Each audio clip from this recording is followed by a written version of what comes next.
That's what I think. That's okay.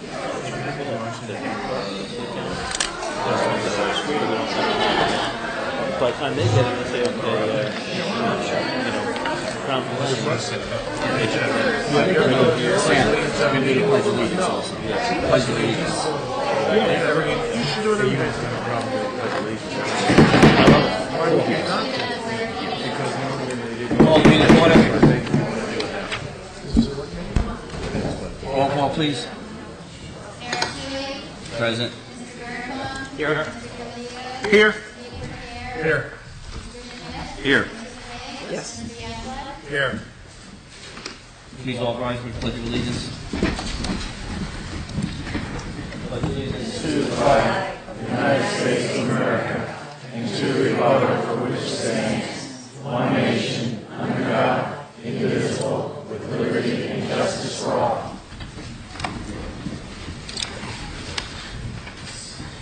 Notice of this meeting was provided to the Bernardsville News, Courier News, and the Star Ledger, filed with the municipal clerk, and posted on the municipal bulletin board.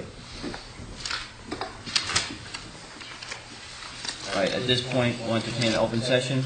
At this point in the meeting, the mayor and council welcome comments from any member of the public to help facilitate an orderly meeting and to permit the opportunity for anyone who wishes to be heard. Speakers shall limit their comments to 5 minutes. If reading from a prepared statement, please provide a copy, an email copy to the clerk's office after making your comments, so they will be properly reflected in the minutes.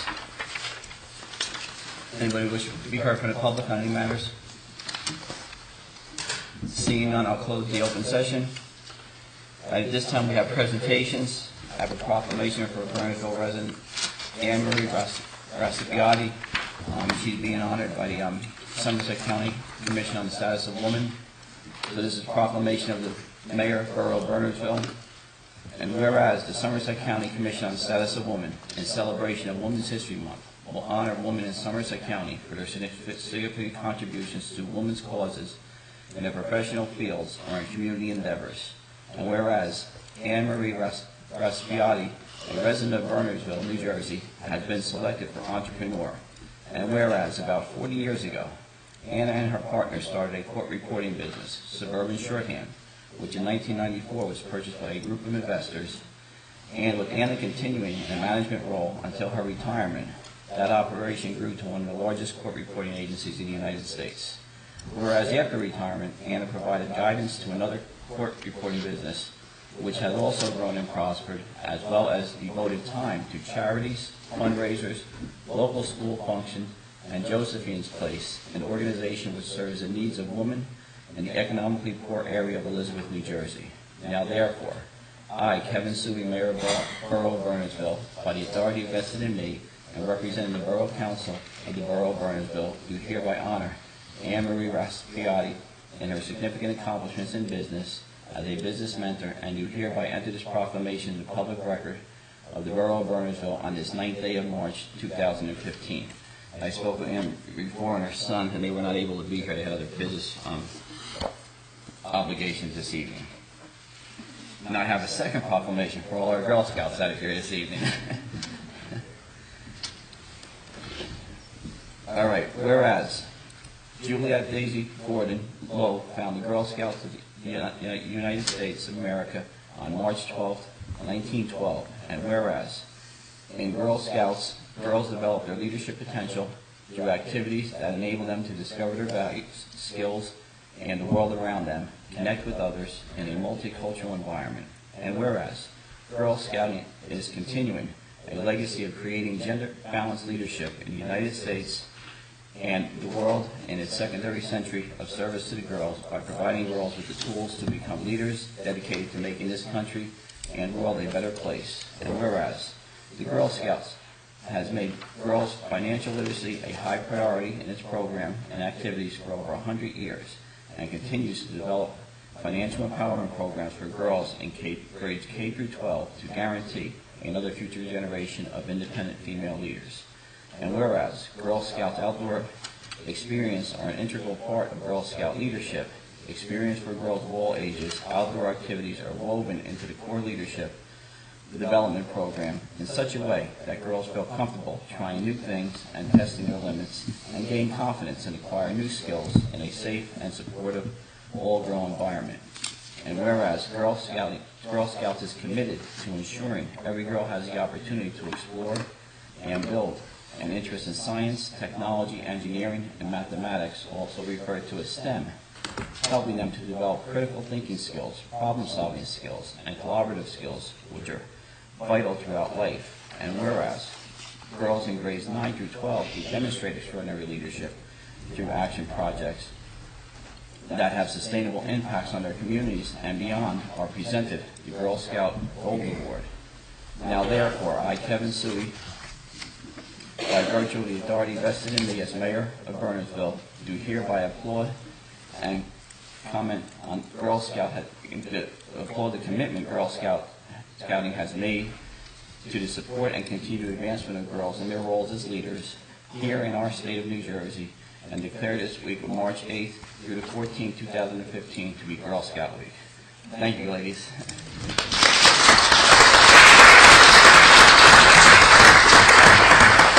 Now, in addition, we have two very special people. Would you like to present them?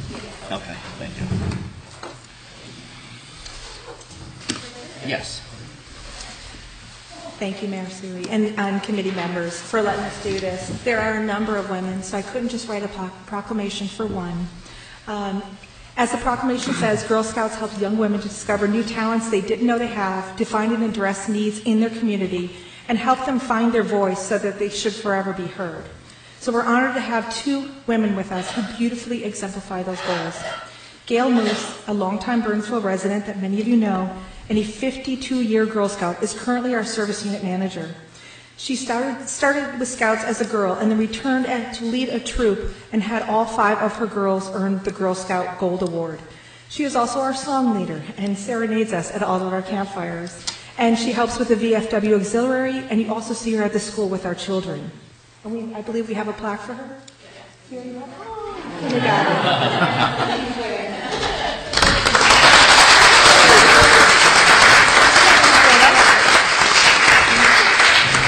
And Helen Koenig. We're recognizing her tonight for reaching 60 years of service and support. Helen has held almost every position within a service unit, from leader to public relations to delegate, offering her skills wherever they were needed. And she is also a fixture at the Bernardsville Memorial Day Parade in her classic Girl Scout uniform and scarf. Her efforts are, again, too long to list, but let me mention just a few highlights because some people wrote in and wanted to mention specific things they remembered about her.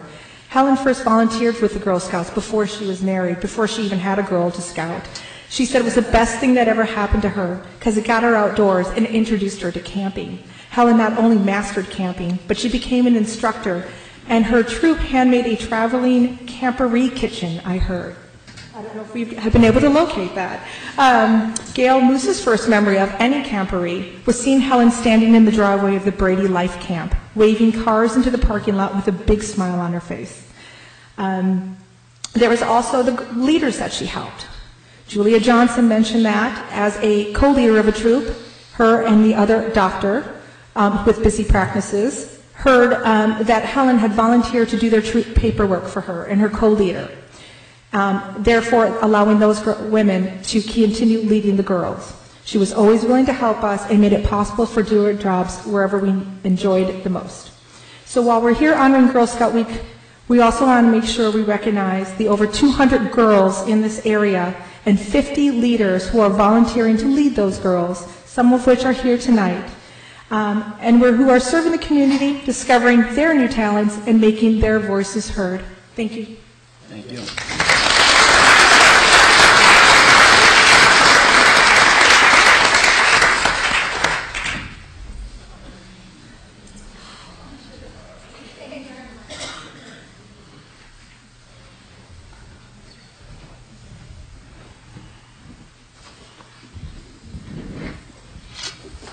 Our next presentation is Somerset County Business Partnership, Mike Kerwin.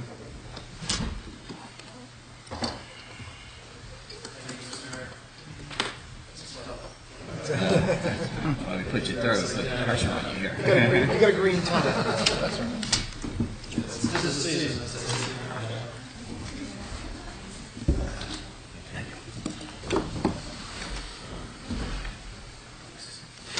Thank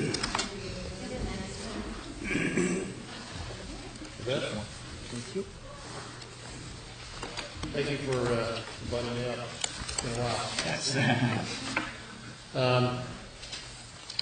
What I thought I'd do is just give you kind of a quick update on the Somerset County Business Partnership and hopefully lead to a discussion how we can work together to support the borough of Bernardsville. Some of you know us better than others, I guess, so I'll just give you the quick lowdown. We were organized back in 2002. It's a combination of three countywide business organizations. Our mission is to lead the business community with prosperous and sustainable future. I was hired in 2009 at the height of the Great Recession, so it became pretty clear we had to go from an organization based on smart growth principles to one that kind of figured out how we needed to compete in the way Somerset County never did before. We do that through partnering with the county freeholders. We have a total budget of around $1.2 million. We get $275,000 for the freeholders. That goes to a 501c foundation. We have most of the major employers in Somerset County represented, including J&J, Pfizer, AT&T, and we try to provide a platform for the businesses to utilize in order to address concerns that they have. So that kind of makes us unique. This is public-private partnership. When the state updated its strategic plan, we were like the only organization they pointed to as a model. And they actually built an organization called Shoes New Jersey, which is a public-private partnership using the Somerset County Business Partnership as kind of like a test case. We also have a designation of being responsible for tourism. The Department of Tourism has asked the Business Partnership to be responsible for promoting Somerset County as a destination place. So as you can see, we cover a lot of ground. We concurrently are working on a reform agenda. This is something interesting.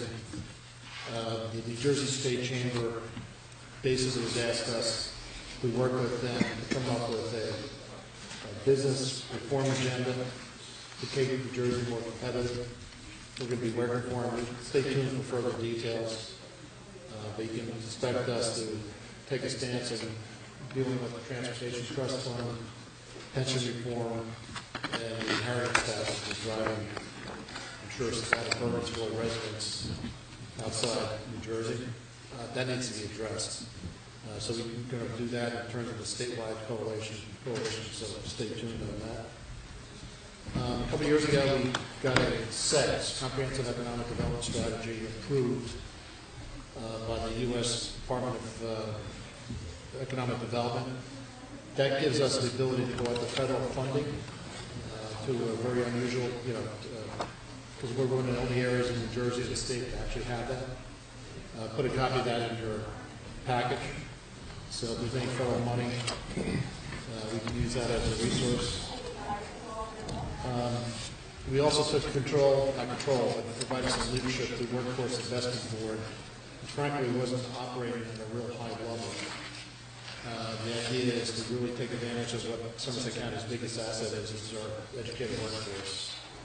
So we got that moving forward, and we're actually doing a very good job reaching out to the major employers.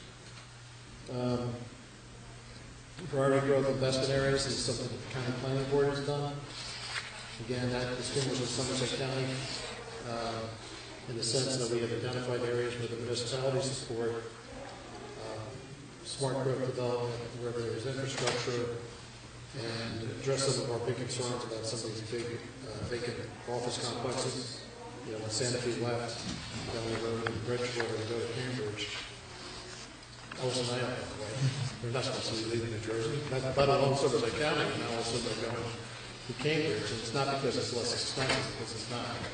It's because they have an economic development infrastructure there that made it very competitive. So that's what we're trying to work towards. Our current thinking is we look at New Jersey, we see to the west, Sussex, Hunter, Warren counties, for the first time in 50 years, are losing population. 50-year trend reversed. To the east, areas that were losing population for 50 years, Hudson, Essex, Union, and growing. So it's flipped. Somerset County is right in the middle. So Dean used the Boston goals as the receiving perimeter. We want to be on the right side of that perimeter. And our thinking is to present us as like the best of both worlds. And Somerset County is a special place. And after, particularly for our younger generation, after they go through their hope open phase, to really want to return to where we are, which has great schools, nice downtowns, great quality of life. So that, if I had to summarize the big picture strategy that we're trying to achieve, is really get down and advocate for Somerset County, because if we're on the wrong side of that perimeter, that's going to be a problem. So that's kind of the big picture. Specifically with the municipal support, the business partnership used to be in charge of promoting shared services. When I took the job back in 2009, there was some pushback to getting back to the municipalities. So I looked at it and said, okay, when we first started this, the idea was to make it part of our culture, do some low-hanging fruit, and make sure that every municipal and school board was at least doing one shared services project. So I said, okay, we've achieved those goals. We declared victory, gave the shared services back to the towns, and in return, the towns asked that they be represented on the Business Partnership Executive Committee through the municipal managers. So we put that in place. Formerly it was administrator from Warren. Now it's Kevin Sluper from Somerville. So there's literally a place at the board or our executive committee to represent the municipalities. The second thing the municipalities asked was that they be treated like a business.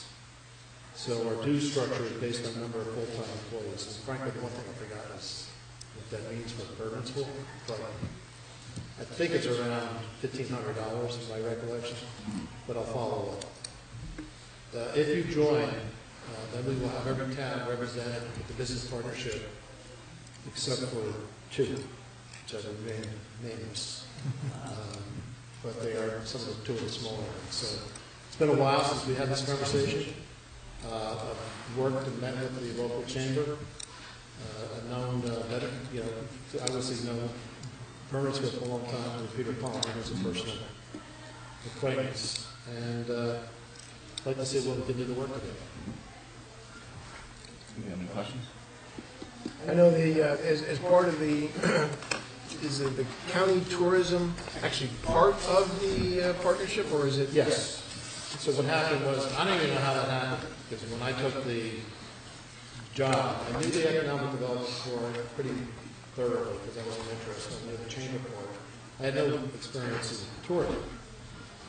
So apparently what happened was the Department of Tourism,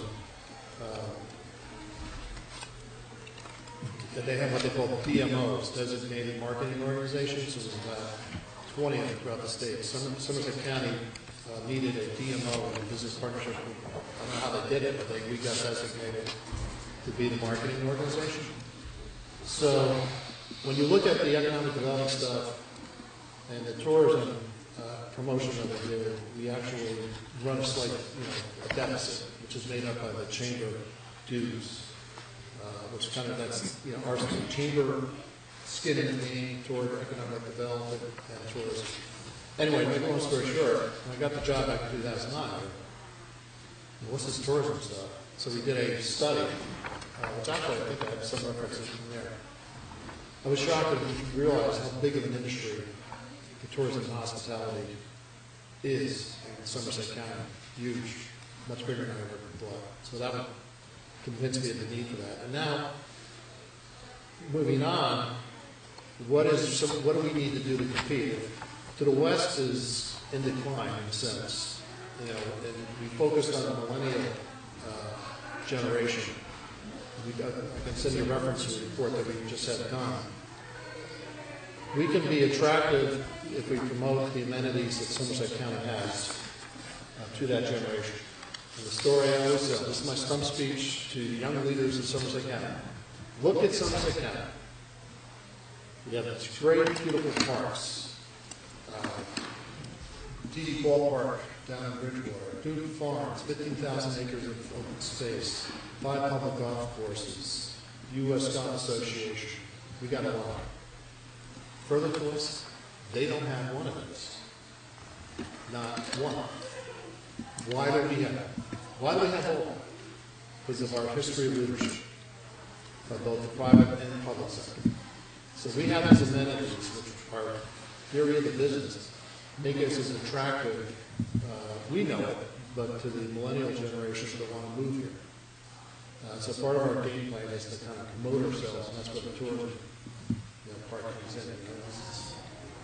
Where it's at. So that's the big picture thinking. Sure. Yeah, I think with the vision we're looking at with economic development, you're a perfect fit for us to be working with. So, guiding agency. So let me give you an example of how it can work. We look at the business partnership as a platform you can use. And it's interesting that some of the big companies figured it out pretty quick. So AT&T, for example, came to us and said, you know what, we want to connect with local technology companies. We want to be cool like Facebook. Perfect. So we had a big Smart Future conference, they called it. And AT&T brought in one of their researchers.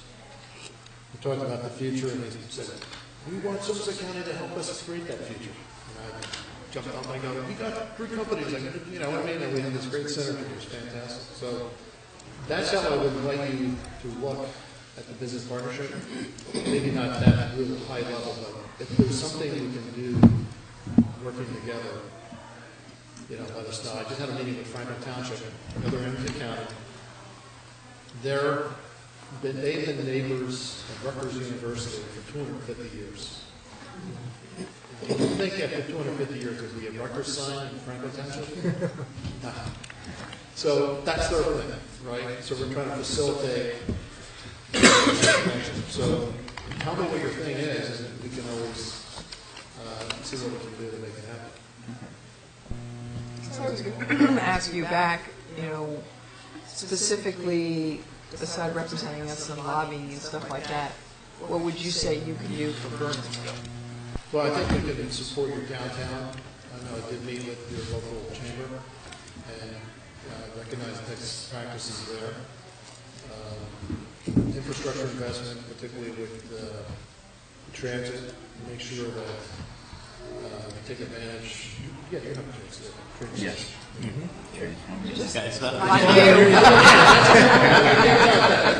It's not saying coming through, it's saying it's not. It's pretty fun. Yeah, and again, kind of providing some of the resources. A lot of it, what we do, frankly, trying to track what's going on. And the story I tell, I was hired June 2009. I was at the bottom of the recession. As soon as I got hired, boom, things got better. Dean Hughes of Glasgow School said, New Jersey and Somerset County will recover. That's the good news. I believe it or not, back in 2009, that was, everybody was ready to jump off a cliff. But he also said that when we recover, New Jersey and Somerset County will no longer be in the forefront, unlike every other post-recession for the last 50 years. Now, if I didn't know that, everything I would have done initially in this partnership would have been wrong. Not that it would have been really wrong. I could have said, well, I'm just going like every other recession. We always took the lead. I'm going to make a recession just like every other recession for the last 50 years. We'll be the lead, and it would have been wrong. So part of what we can do is provide that kind of insight and information so that you make the right policy decisions on behalf of your citizens of Bernardsville. I'm really coming to appreciate that because things are happening so rapidly sometimes, it's really difficult to get a handle on that. That's the one service we think we can handle.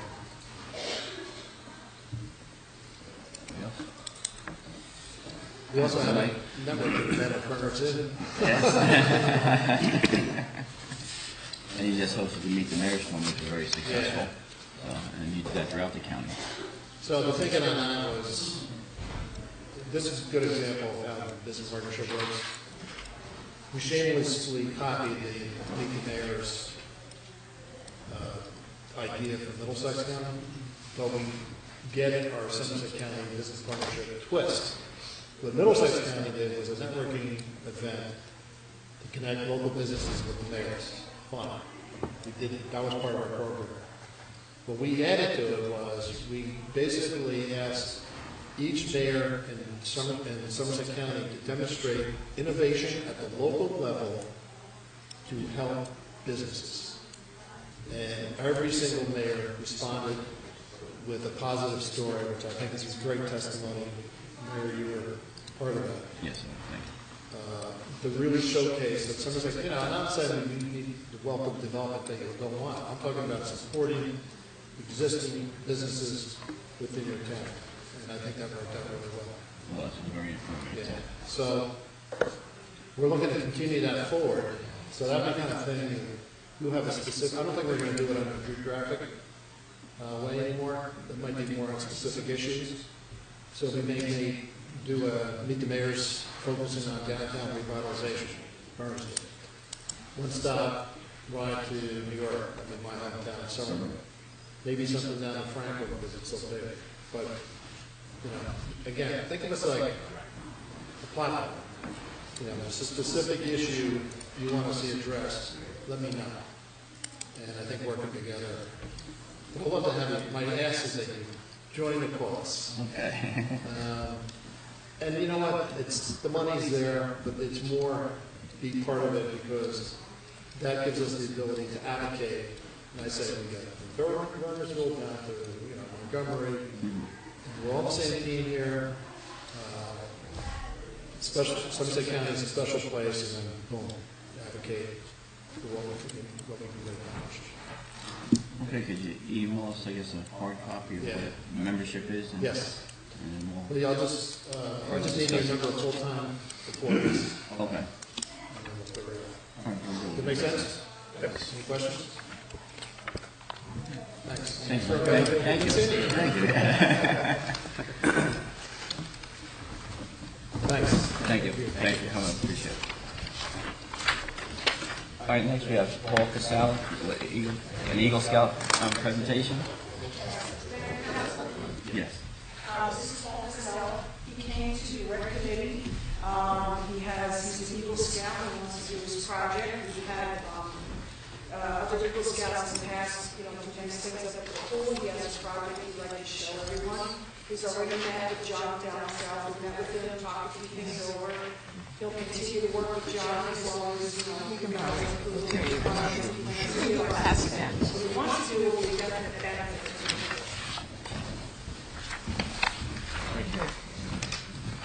Do you need help? I'll show you. Do you need this one? No, that's fine. Okay. Yeah.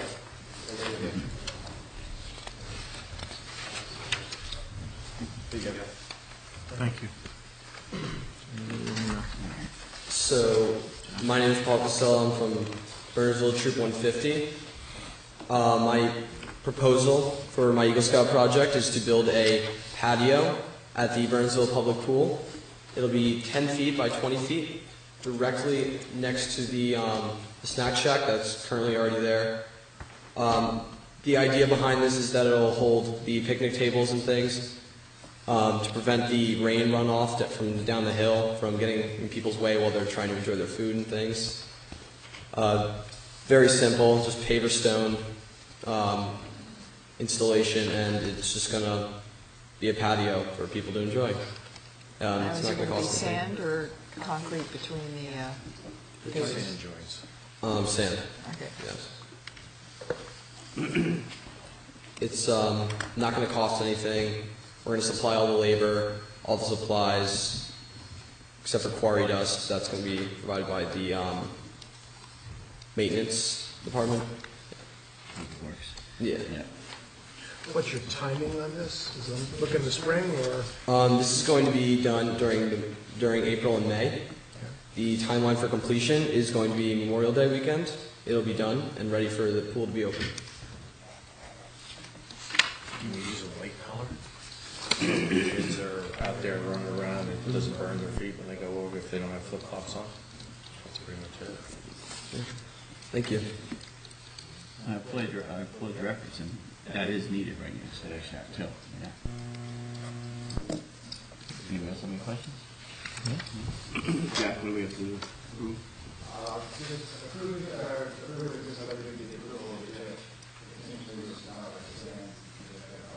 Okay. Right. Yeah, did a gazebo there last time, right? Yeah. The gentleman did it last time. Yeah. Just have insurance. Yeah. That's what Jeff is. Yeah. Thank you. They watch what we do there. Charlotte, any like underground wires or stuff? No, I don't think there are any. Okay. Engineer will. Yes. Okay. I have a Good. map right here. I'd like to see where it's going to be constructed. Oh, perfect. That'd be great. Thanks. So, as you can see right here, here's the entrance area to the pool. Then there's the main pool area. And the snack shack is in the top corner up here.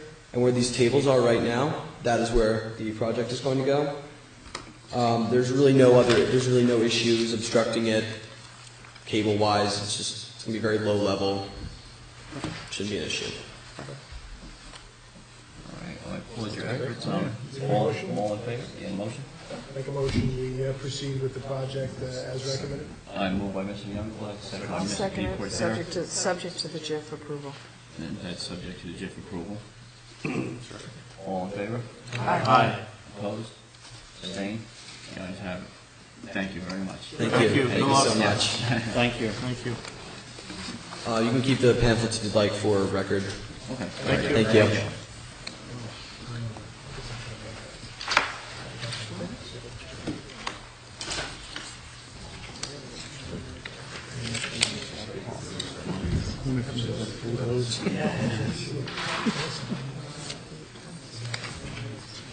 Ordinances.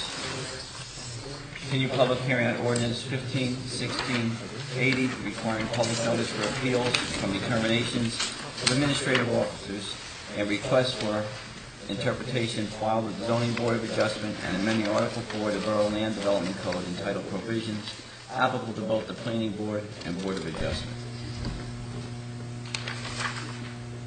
Anyone wishing to be heard on this matter? Council members? All right, I'll close the public hearing. We have a planning board response, and I'll entertain a motion to pass on final reading and adopt as published, moved by Mr. DePortera. Have a second? Second. Second by Mr. Youngblood. Roll call, please. Yes. Yes. Yes. Yes. Yes. Yes.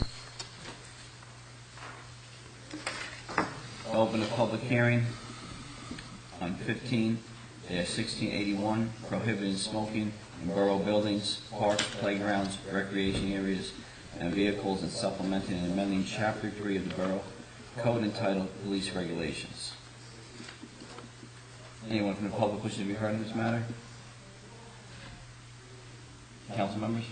I thought I'd asked 2 weeks ago about adding Peter's track to the list, just because, as we talk about doing some open space projects and stuff there, I would not like to see smoking in those woods. Well, we could say all parks, right? Or all parks. Parks is in Parks is in here. here. It is, but then we list polo ground, so. Oh.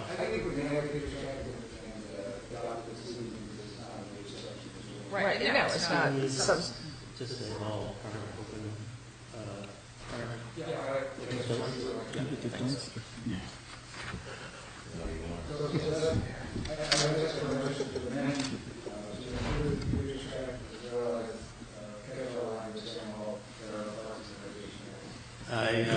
I'll move that. I'll second. All right, all in favor of adopting the amendment? Aye. Opposed? Abstained?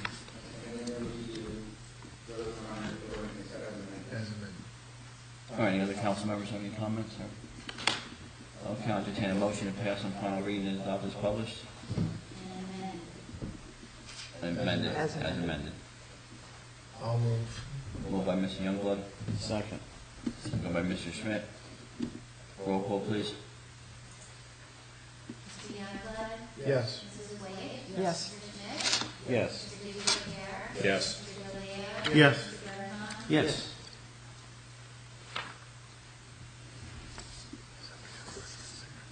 Okay, 15-1682, authorizing an appropriation of $10,000 from the Recreational Capital Improvement Fund to be introduced by title, passed on first reading, published according to law, and that a public hearing be scheduled for a meeting beginning 7 p.m.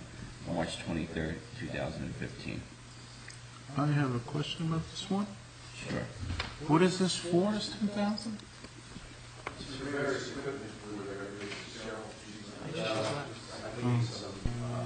It's for the pool, Ralph? Yeah. And where is the funding coming from here? Why, that's the first time I've seen pool money come out of that fund. Improvements to the pool. From that fund. No, I think, From the open space 20% fund? No. Okay, all right. All right, that's fine. I just wanted to know, that's fine. Have pitchforks and stuff. That's fine. Strike that. The utility fund, okay. It wasn't clear to me, okay. I just wanted to make sure it wasn't coming from the recreation improvement funding. Any other questions? That's it, I'm done. All right. Moved by Mr. Deportaire. Second. Second by Mr. Youngblood.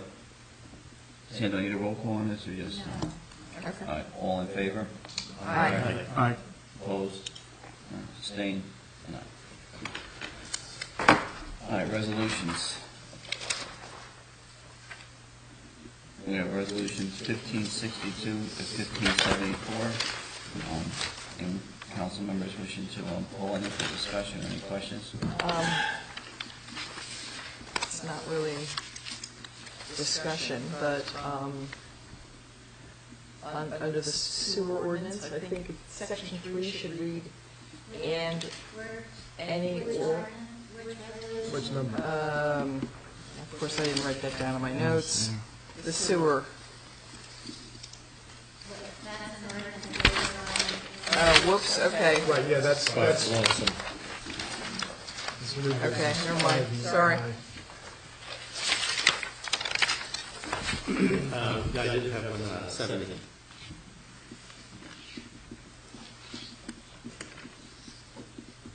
Okay. Just a moment, question. All right, I'll entertain a motion to approve 15-62 to 15-69, if there's no further, to be pulled in 1571 to 1574. Moved by Mr. Deportaire, Second. second by Councilwoman Waite.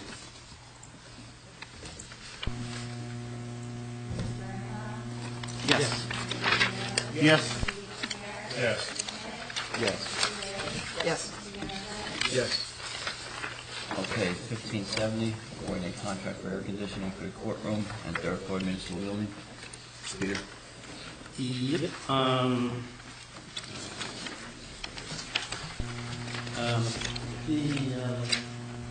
Charges the difference in money, said that, I mean, you're convinced that it's the qualified bidder?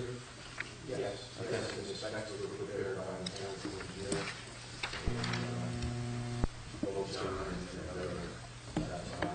Okay, and then the other part was, let's see.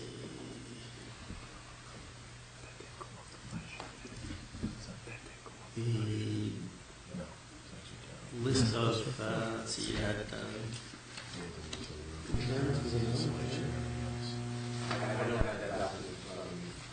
Peter, what was your question? the insurance in the, For the contract? I'm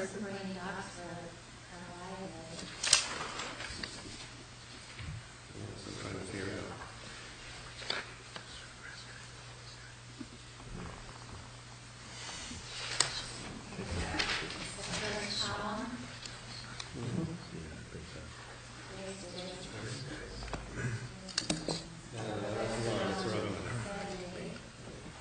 This is page 45?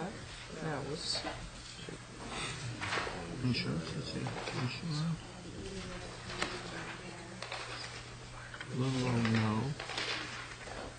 Page 66.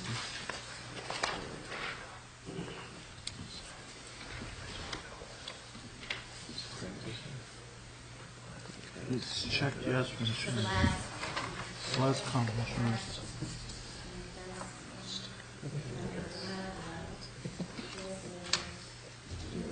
This is MT, that's, yeah, it's checked. It's checked. It's Dumont and Ludlow that don't have it. Okay, very good, no problem. Ludlow and Dumont. All right, any further on 15-70?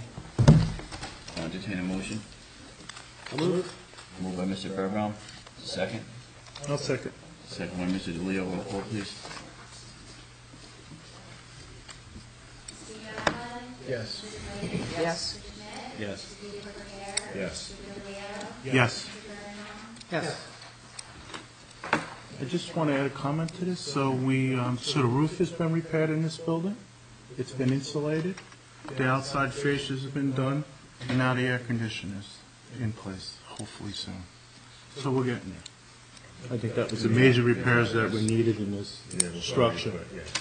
And we don't have a leaky roof any longer. Actually, speaking of that, The light used to fill up with water. And we got new chairs. Thank you, Ralph. All right, 5C, library slash use of portion of lower level.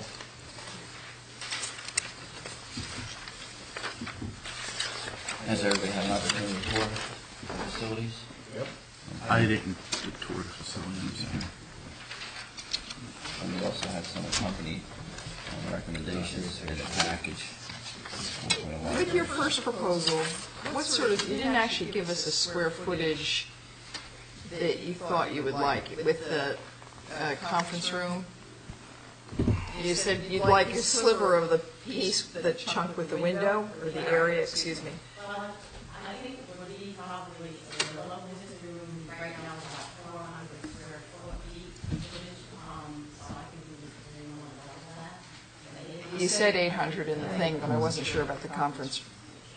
And would you put the conference room, or would that go upstairs? I don't know. I don't think it would have to be for 20 people, but I don't think it would be very, very large for small people in that space. Also,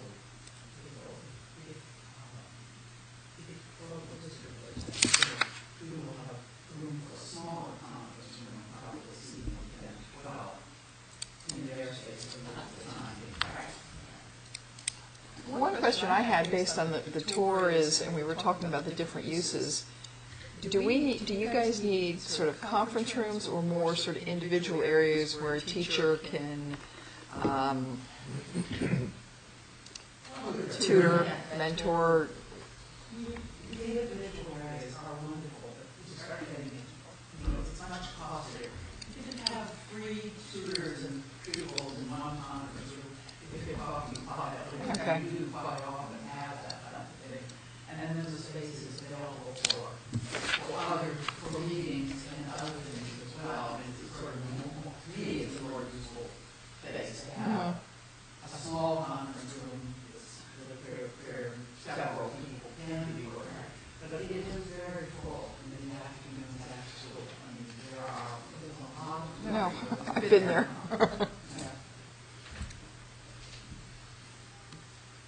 Anyone else? I know there was some discussion that by moving part of the library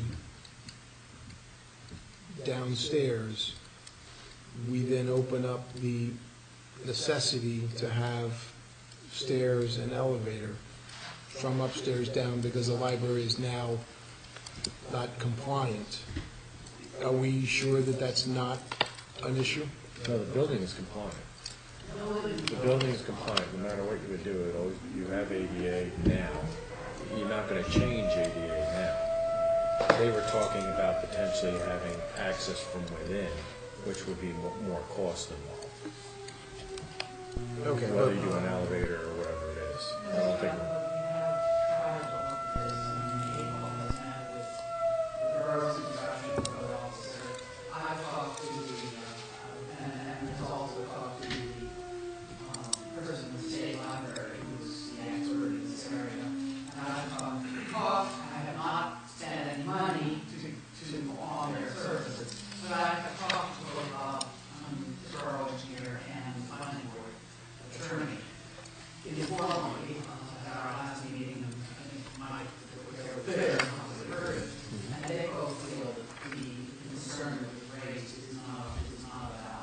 Okay. Yeah, I mean, you can go from upstairs downstairs, you just have to exit the building to do so. Right. But the thing is that the local district room does not require staff supervision. They're very self-contained. I mean, volunteers who come in lower entrance, leave lower entrance. They wouldn't have to go up and down because they're laboratory facilities run there already and so on. If we had a conference room downstairs,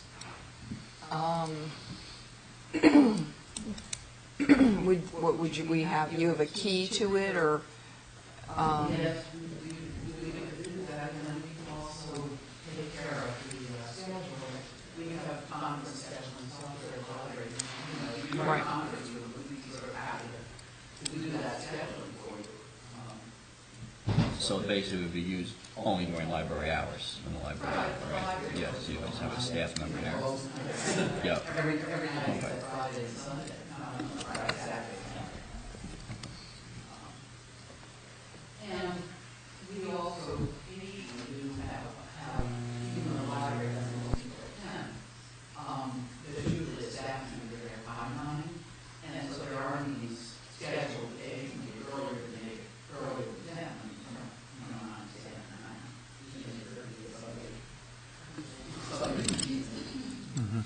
And in terms of the, you mentioned some of the smaller space for storage, but we try to, other groups have expressed some interest. Any idea on how to divide?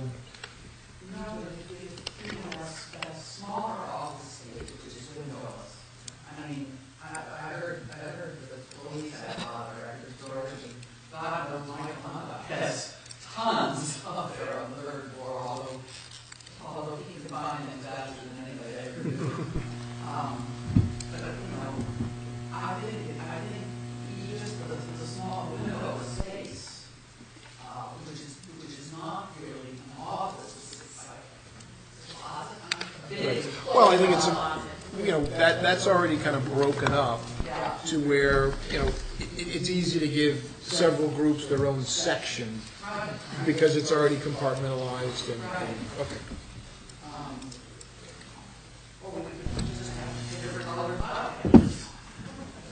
Well, I know for like the police, whatever they have in there can't necessarily be, commingled with everything else. Yeah.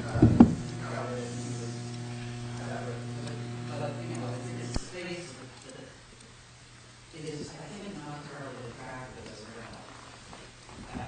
That's smaller.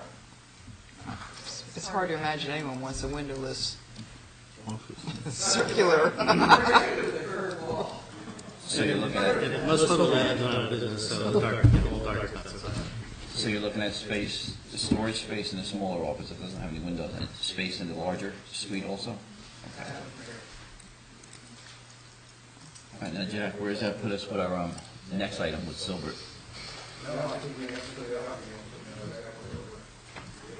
Okay. All right, so do you want to make a decision, or you want to move to the next meeting?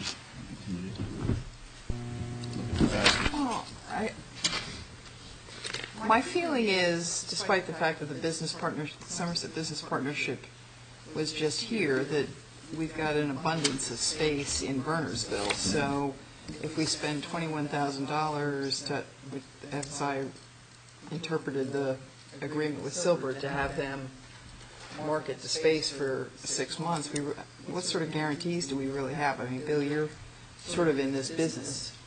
It's all a function of price. I mean, you can give that space away or substantially undercut. For 10 years. We did what that the once. going rate is, and you'll put a tenant in there, but I'm not sure how long you want to lock it up for, and how much you're really going to get. It's not the $30 a foot that's being advertised. So. Yeah, my feeling is we should be coming more to a true market value of what people are willing to pay, because we're, that revenue is important to the borough, and not collecting revenue, since we're not getting some of the taxes at this point, is very, very important. And the office will quickly account for how long we've signed leases for, that's definitely something we ought to consider, whether we have extensions or not. But I think having empty space is not in anybody's best interest. And it also brings more activity to town because the nature of the kind of businesses that will be there is will be bringing local people from not just the borough, but others to come there, whether it's a medical facility or lawyer's office or whatever they may be. It will generate some activity. So does it make sense to entertain at least proposal 2 to get them started and everything else, and depending on how everything goes with the larger space? If it doesn't go well and everything else, then maybe entertain proposal 1 later on? You mean to do the 1,000 square feet? Yes, to get them started and get going, I mean, the space. I think that's appropriate to do because the marketability of that space is pretty low. And for the library, it's a very good use because it's not going to have daylight. It's going to be, killing documents with daylight and all those other kinds of issues that historic documents will be facing. In which we have to, of course, if there is any, they have that already built into the system. So in terms of the smaller space, there is a way to facilitate moving the historic records section into that space, but basically then you would have all of that. I mean, there's a little office, a little storage, a little something, but... The only problem I see is if they're trying to figure, with delaying 6 months, if the library is trying to figure out how to redesign up above, what we're doing is then making them delay a further 6 months with their plans, waiting to see whether we come up with a financial, someone who wants to rent that whole space or just a portion of it or whatever else. We also, and it's not on the agenda, I thought I sent an email on this, but, the public safety has to look at the generator issue. We either have to fish or cut bait, but if there's any discussion about having to do some improvements or changing the electric heat on the second floor to gas. Well, I think it's. I think we have to talk about that here. I think it has to be discussed here because right now, the chief, and we agreed to this 9 months ago, 6 months ago, I can't remember whatever else, but to put in electric heat. If we change any portion of it, we either have to withdraw the submission because we can't change it. But, electric heat requires a much bigger generator. They've got problems with the heating system as it is right now, the 16-year-old heating system, which is coming to the end. I think some conversations have to be had on this level. It's not just finance, because it affects public safety, the generator, it affects the library. The only thing I was trying to say is I think that if they move that into that section, it's already electric heat. So No, it's gas. It's gas down below. Right, so that, moving that out, you still have that top floor, which is electric. Do you have to, Doesn't really change it. and I guess it doesn't matter depending on which room, do you have to change any of the heating or utilities down there because of the nature of what you're storing?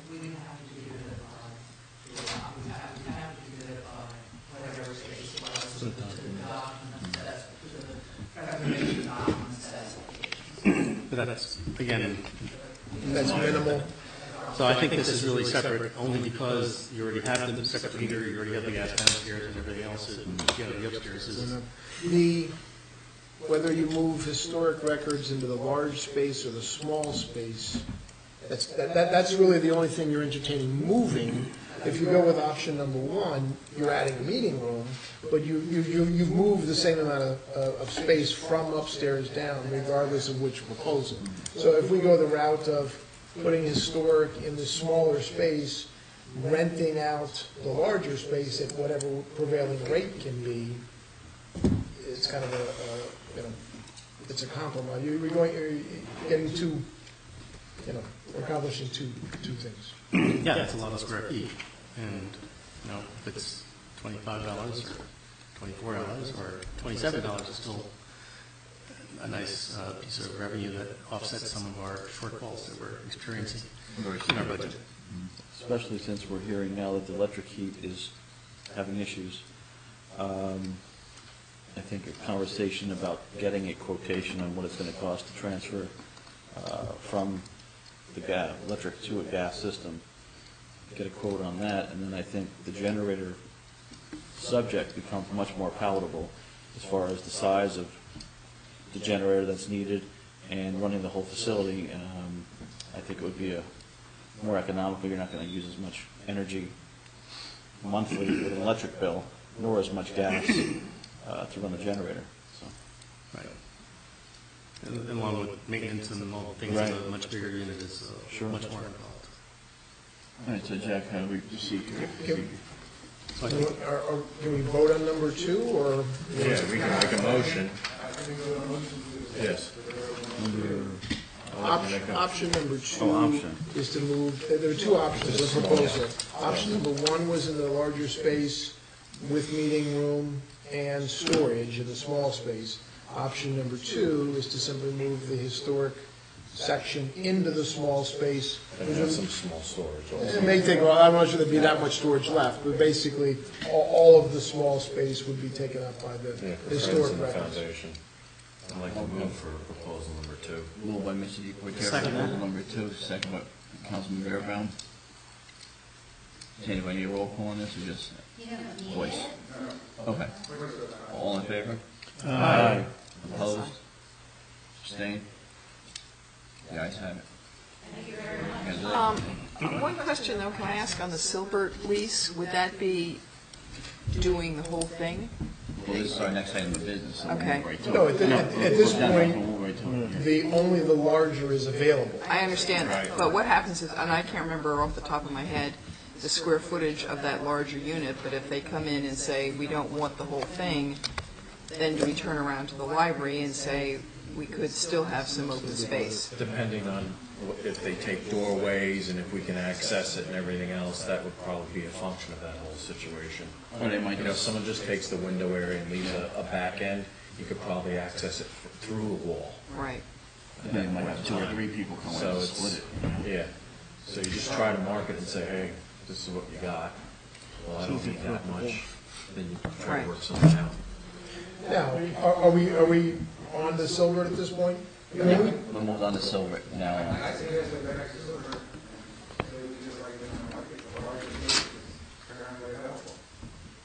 I agree. And all we're doing is, we're simply agreeing to pay them a commission based on the lease that they produce. Right. So if they don't rent the space, we have no obligation. We don't have, there's not a $21,000, I thought I read that we had. Okay, all right. That makes me feel better. If they're getting 10%, they're getting 10% of whatever lease is. Okay. And they get the renewals. If it fails for a long period of time, we should rethink about the library taking the rest of it. All right, so Jack, we'll go back to Silver. See if we're- And We need to wait for 2 weeks, or?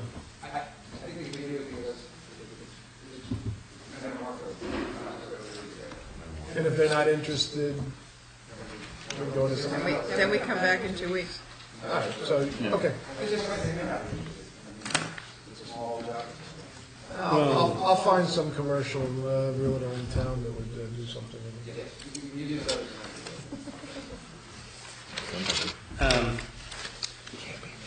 Any other? Realty also have establishing what their recommendations are. Yes.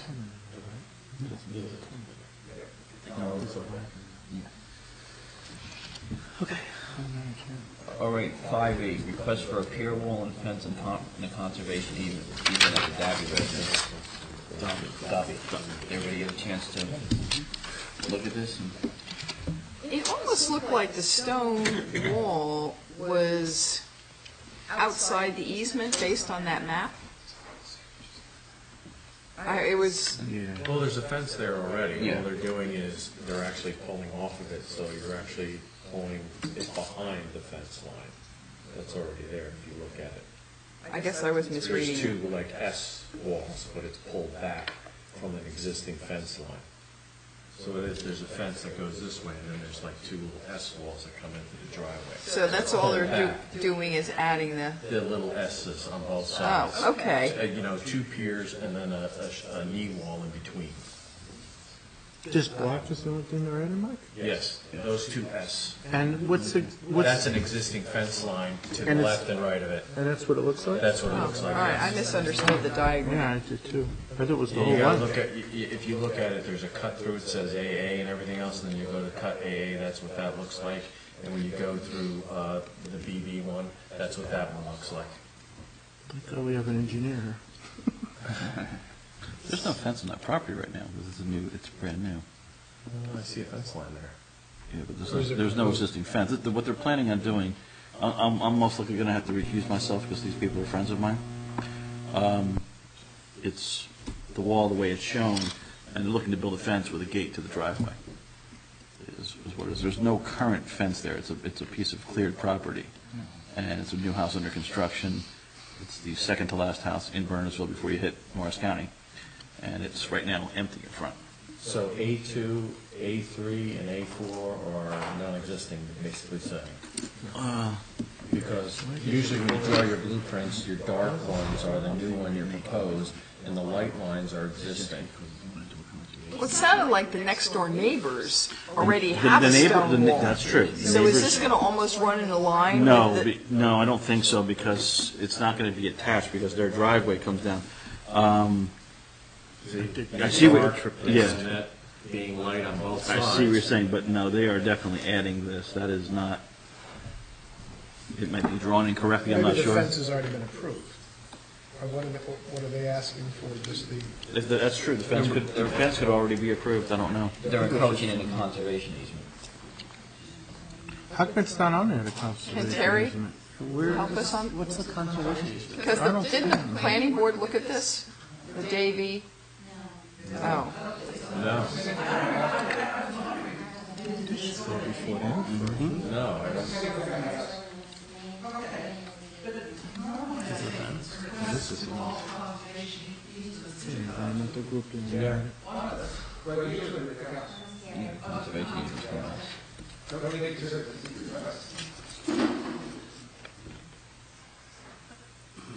I don't know what to do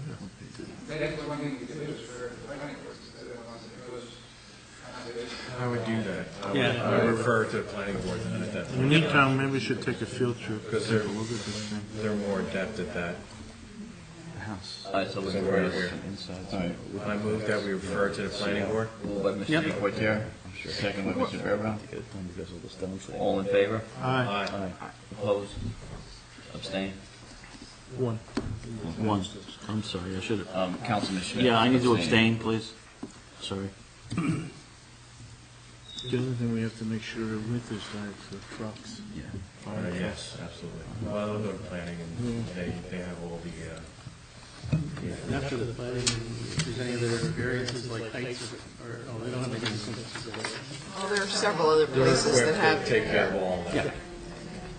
All right, 5F, proposed ordinance to establish standards for residential front yard parking.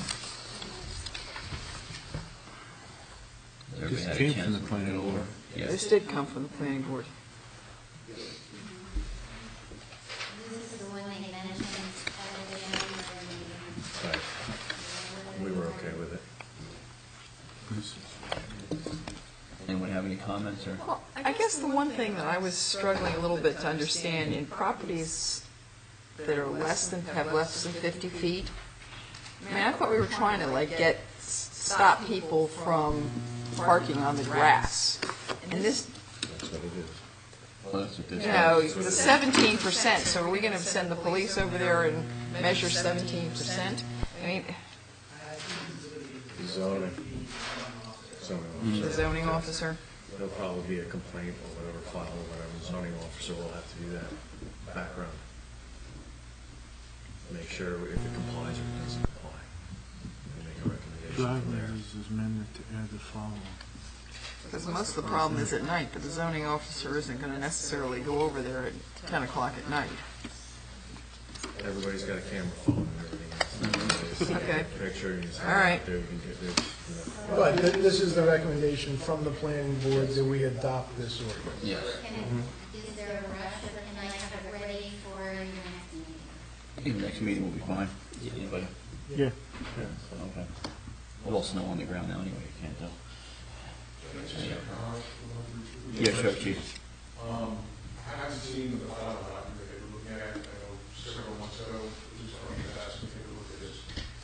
One of the concerns that I had originally was that this is really about, are we really just displacing the cars that would be parking in the front lawns, forcing them to park down the street in the area? And this is one of the things that I think I brought up at the meeting. It really depends where we're talking about in the borough, as to whether or not it's going to be a problem or not. Because if we're saying people can't use your property to park cars, but it may be illegal to park cars on the street, we may simply be just placing these cars out onto the street in the surrounding homes where there's no parking regulations that prohibit parking on the street, for example, on one side of the street or both sides of the street.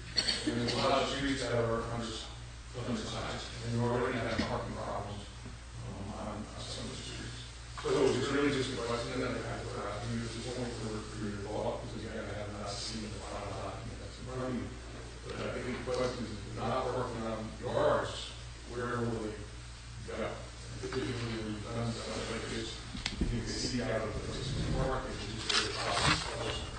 So I'm not really sure if this is going to address whatever issues, if you don't need to be addressed, or it's only going to displace them into somebody else's problem. Isn't there an ordinance from October to April that no one's allowed to park on the street, right? Overnight. Okay. But this is, I don't think it's restricted to any time period at all. No, but I'm assuming, always dangerous, that this ordinance is trying to address overnight parking, and not so much necessarily during the day, because presumably if someone's at work, the car's not going to be there daytime anyway. I don't recall hours. There aren't hours. There aren't hours, but I'm, But there we need to be enforce that. I mean, otherwise we'd be able to enforce 24 hours a day, totally permissible, just that you can't park in your front lawn at all. And we do have, instances, or not instances, but events where people realize their front doors are parking, whether they be weddings, barbecues, parties. I'm not talking about necessarily living space with tenants, but there are times when people have guests, and rather than park on the street, and inconvenience neighbors and perhaps very fire hazard, they may have space on their front lawn or on their side lawn, which is visible from the street also. I don't know if it's regulated side first. It's only in the front. It's only in the front. So if you have a side yard in your house that's visible from the front of the house, that It was only in the front. We did not talk about But that would be more temporary, like overnight, 1 day, 2 days. It's only that I believe at the time when we discussed the ordinance, there were no. All right. If you have a party or I have a party and people park, It was just basically how you can't park in the front lawn. And I think that, probably maybe some residents greatly at some point in time.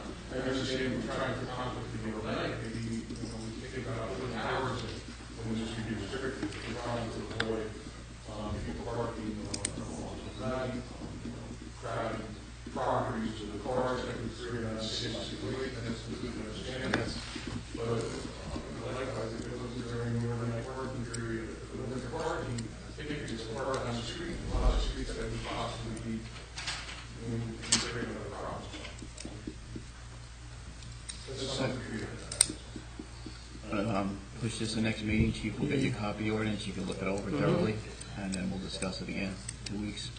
but I do think maybe the planning board ought to think about, I do think some time limits, maybe, for more than 6 hours at the minimum, because certainly anyone might have somebody parking on their front lawn for an evening.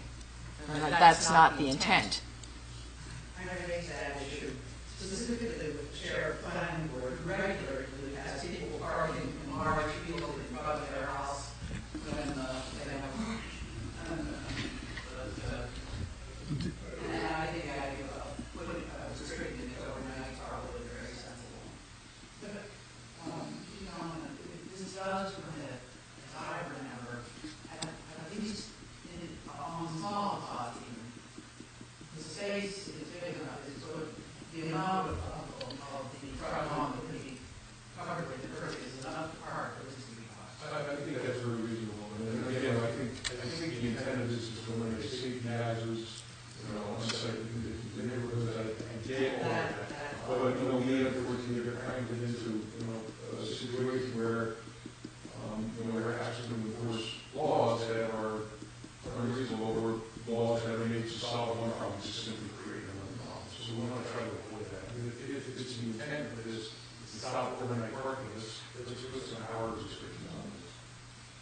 do we want to refer this back to the planning? Refer back to the planning board. And make sure that the police department has input as to suggestions. You'll make sure the chief gets a copy. It's been a while since we've discussed this.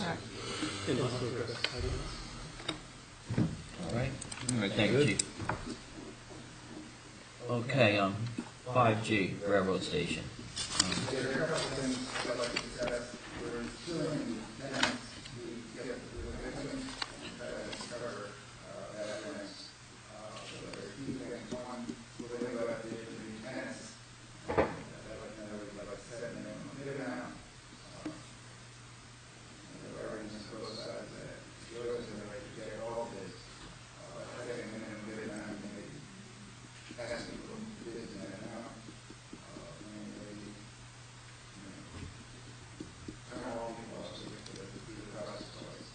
Is this something that, is this something that the Silbert can handle, or how are we going out to bid on tenant? Yeah, mention your advertising in the paper.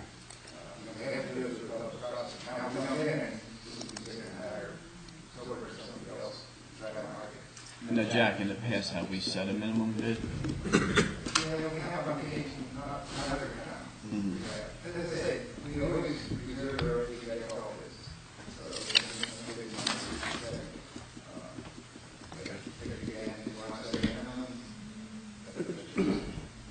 So, Could we do request for proposals so that we have someone who wants to,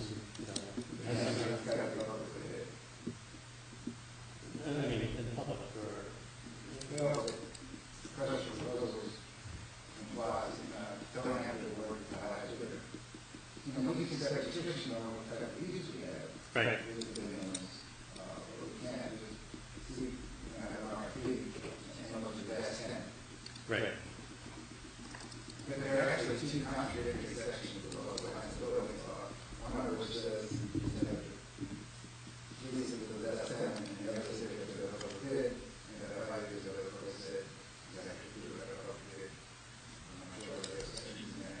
But we still have the right to reject the lease. That's correct. We don't have, if somebody gives in $5 a square foot, we just reject it. I would suggest that we don't put them in there. I think so too. Right. Yeah. You know, it's unusual. To remain competitive, too, you know. We've had problems with this in the past now. And I think it's yeah, again, it's more important to have it occupied than vacant, and, you know, the economy changes, the land changes, someone's more interested, we don't have to renew, we can always renegotiate, maybe shorten the term up, but, you know, it's better to have somebody in there. That's right. It's in the center of the town, and also provides service, so it's not just a big house. Now, Jack, how far are we with this process? What's our turnaround? Probably a month. Okay, and then we'll be able to go out to bid in a month? Okay. And the second part of this, we've been waiting for months to do it independently, and I just received it Friday, and they agreed to extend another 9 years to 2025, which we're way ahead of us. At a nice reduced rate, of course. I don't think you can get financing from a bank for at least it's less than 2 years. Yeah, but So if everybody was to renovate or do anything and do the investment, then you would not get financing from the so then you can go back to the transfer. Can I ask for one more year? Otherwise, it does become not economically feasible for a lot of people. Okay, I can do that. Yep. Yeah. Oh, so moving on. All right, so moving on. We can come back to, we can come back. Okay. All right, 5H, ordinance expanding duties of the Housing Advisory Committee. Everybody have a chance to review? Mm-hmm. Okay, are we in favor? Any changes? I'd like to make the change. Okay. I think this has been modified a little bit maybe since our last discussion, I'm not sure. I'm not concerned about the what, but the how more than anything else, because I think that the borough really has some of the administrative responsibilities, and I don't think that there's certain areas that there's some, just confidential and some other things that can come up with an advisory committee, and they don't have the same kinds of discretionary bounds and things that we would have as an elected, as the officials of the committee. So I think that the one that concerns me is recommendations and monitoring the overall numbers and things like that, and helping us with status reports is terrific. I think that the monitoring number F is of concern, and I think that our job, along with our professionals, paid professionals, are supposed to be concerned with G, which has to do with the appropriate strategies for enforcement. I think those are the two areas that are particularly sensitive, and that we need to maintain under our authority. And this will provide a tremendous amount of opportunity for guidance and help in many areas that we need it, without having to extend the paid professional force. So hopefully the committee would feel good about their charge and their expanded responsibilities, and we're still responsible for some of the enforcement and sticky items that can create havoc if certain things are discussed in a public forum or whatever. I think that's. You feel you've taken the oversight responsibility away from a township employee and shifted it to a committee? An advisory committee, right. Besides. But all they would do is recommend whatever they want to us. We still have to make that decision. Right. They're not taking any action. They're only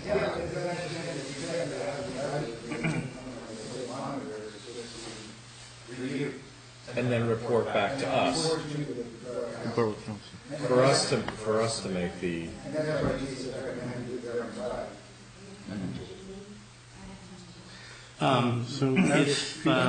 Ralph, what's your take on any of that?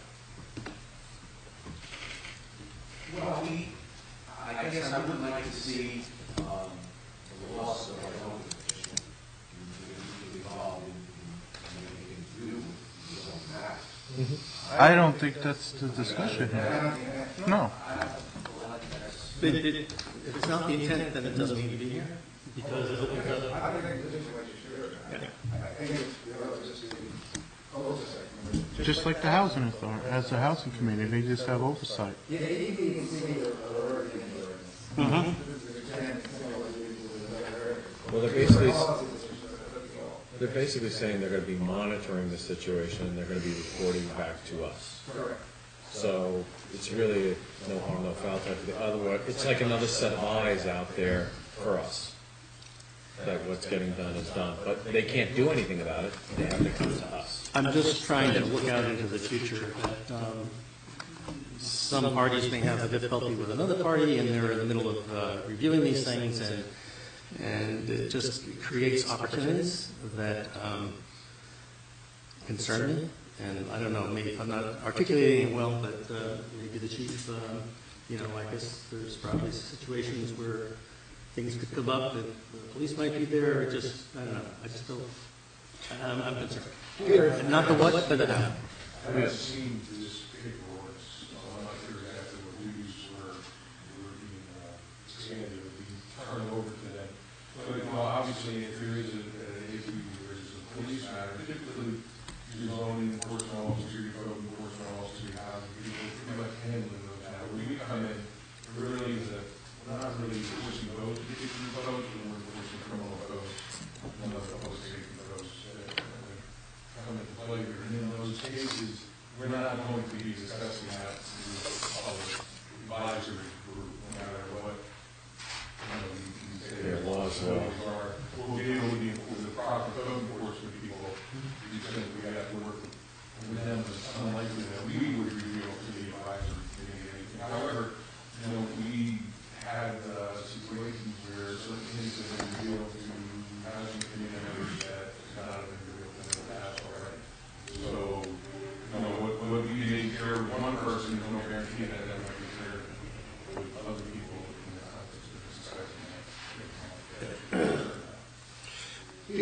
we move F, is that your primary concern?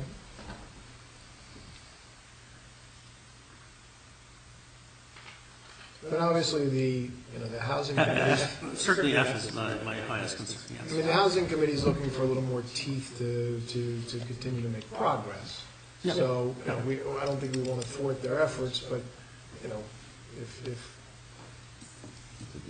They're going to be monitoring. It's a matter of, to what extent and how deep.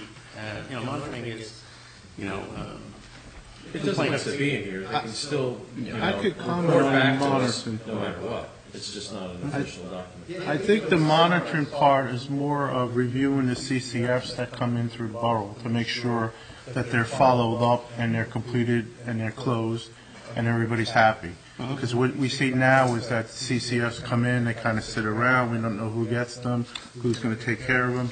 So this committee can kind of like push the process a little bit and have oversight to make sure everything that comes in is closed and then we could be done with it. So can we clarify that and say monitor CCF? It's still a responsibility of the zoning, or whoever it's assigned to. If it's a zoning issue, that's the zoning enforcement's office's problem. If it's a housing issue, it goes to the housing inspectors. So they're really kind of just monitoring the flow of CCFs that come They're in. delegating these responsibilities directly to... No, that actually is done through the borough. Okay. But they'll monitor to make sure that they come to closure, because right now, it goes through Ralph's group. Okay, good. Yeah. Well, Right, I Ralph? think, Goes to the clerk's office. I think, nowhere in the changes, I think there should be a whole recommendation as to the CCFs. I mean, I think you need better A system to track it and make sure... recording, tracking, follow, and I'm Right. I'm not sure, to Peter's point, that necessarily is detailed in F. I read F to say they want to make sure that, they're looking for oversight of the zoning officer. It doesn't really talk about CCFs. I think the answer for any person is already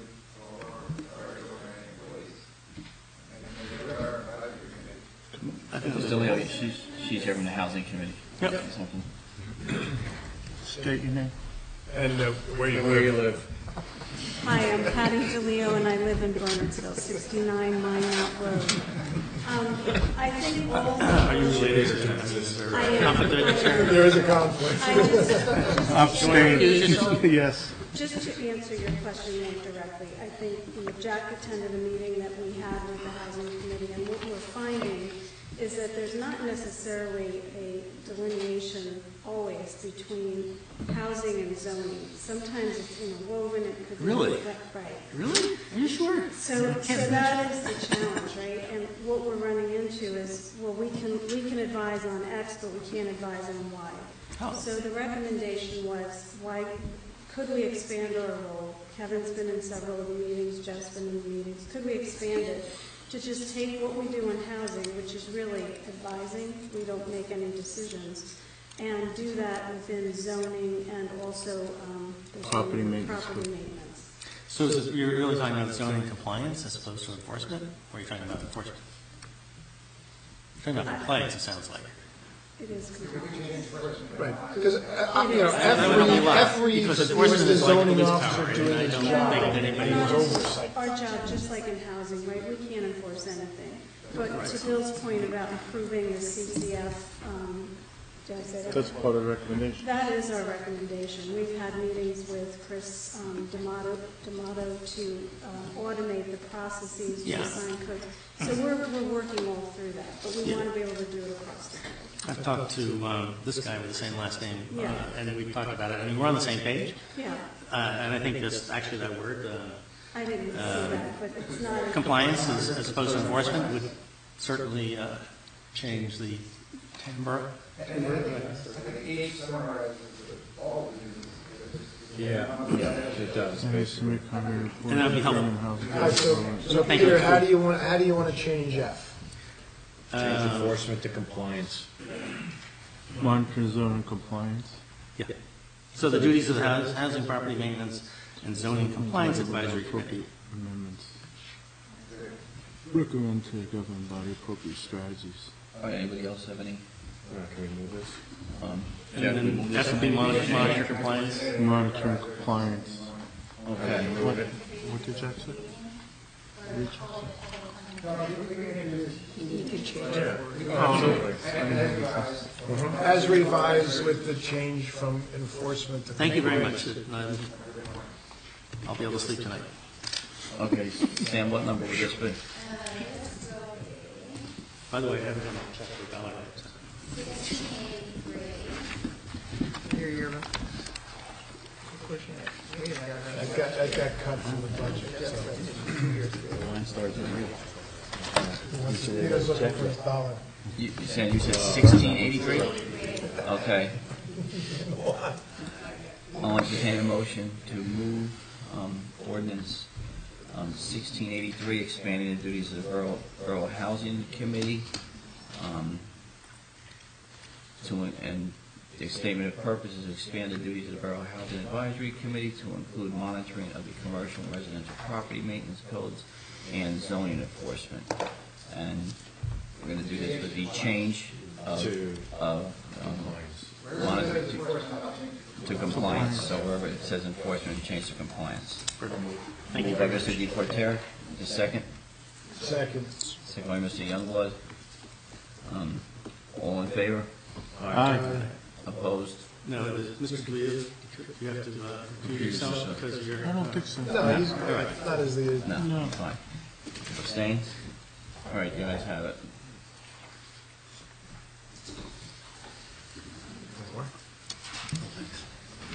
All right, 5I, 2015 sewer user and sewer connection fees.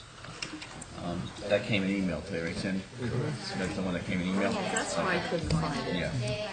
Right, that's why I couldn't find it.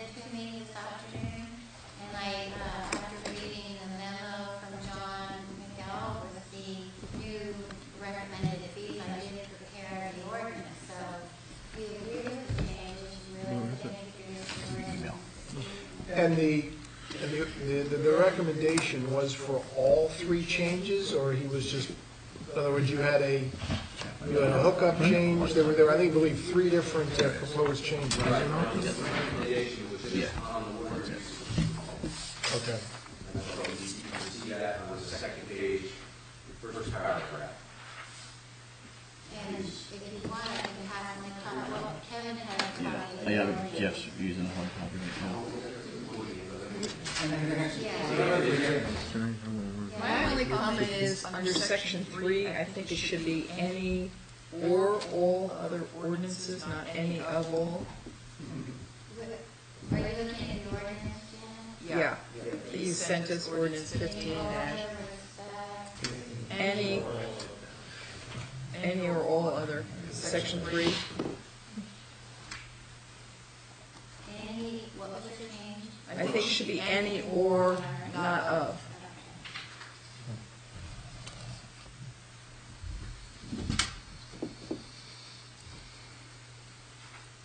Anyone else? 40,000. If it's what? 3%. What is? 3%. Yeah, it's supposed to come out to 3%. 3%. Won't change it, too? Right. Never increase. Never raise any increases in 2 years. Oh, okay. This would be 1684. And we have ongoing capital improvements and actually repairs that have to be taken care of, both because of the wear and tear and age of the unit, as well as keeping it up to compliance. Okay. Good. I'll entertain a motion to move 1684, establishing the 2015 sewer user and sewer connection fees. Motion. I'll move. Moved by Mr. Youngblood. I'll second it. Second by Councilman Waite.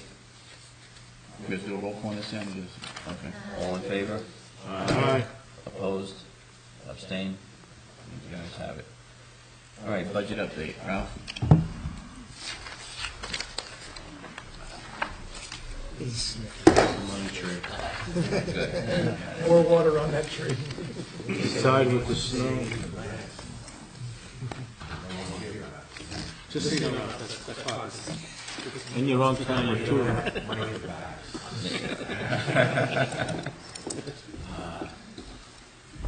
Well, I will, Peter, I don't know if you want me to get into the beginning of the discussion and then the committee jumps in, but the finance committee has been meeting for the last month or so. I think we have 4 meetings under our belt, and we have 2 versions of the municipal budget at the moment. I believe all of you received this document in your iPads, and we are currently working on version 2. And we have not incorporated, the committee has discussed their, at least their initial and only partial recommendations from the department heads presentation a couple of weeks ago. But we haven't gotten all the way through it yet. So I think if there's anything that any non-finance member has interest or thinks is worthwhile, including our budget, either in capital or in operating expenses, that now will be a good time. That'll be a good time to get it in. Peter, your iPad over there. Yeah. See how I'm nervous talking finance.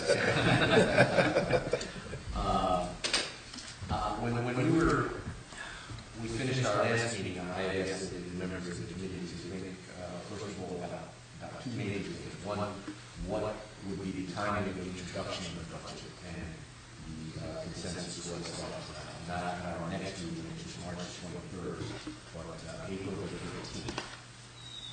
Which brings us in about 2 weeks, or maybe 10 days past, the state likes to see the end of March, but it's not hard and fast rule anymore like it used to be. So we're looking at April 13th to introduce the budget.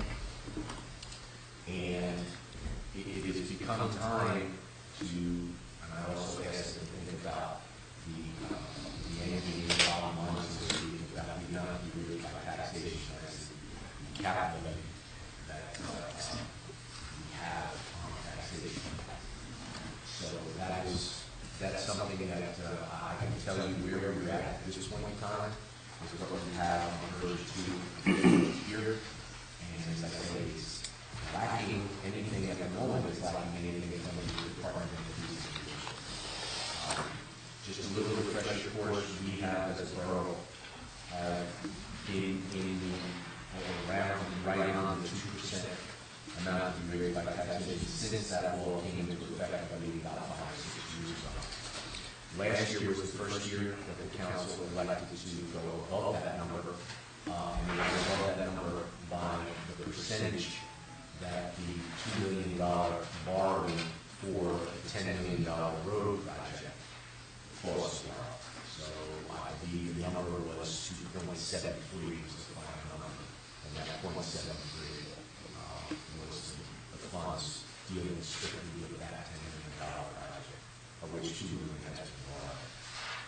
So the committee has been working on that, and we discussed the fact that there has been exclusions and exemptions that the borough can take on cap appropriation calculation that's done, but has chosen to not to do that in the past. This committee is very seriously looking at perhaps going above that 2% again for desired and needed equipment, manpower, various things like in the borough that we've all been talking about for a long time. We need some input, I think, from the rest of you so that we can continue to move forward and present a document to you on April 13th. We are currently, this version 2 currently has an amount to be raised by taxation of about 4.23%. There are some additions, larger additions to the budget in this particular document, one of them being an increase from $184,000 in the capital improvement fund to $425,000, if I recall correctly.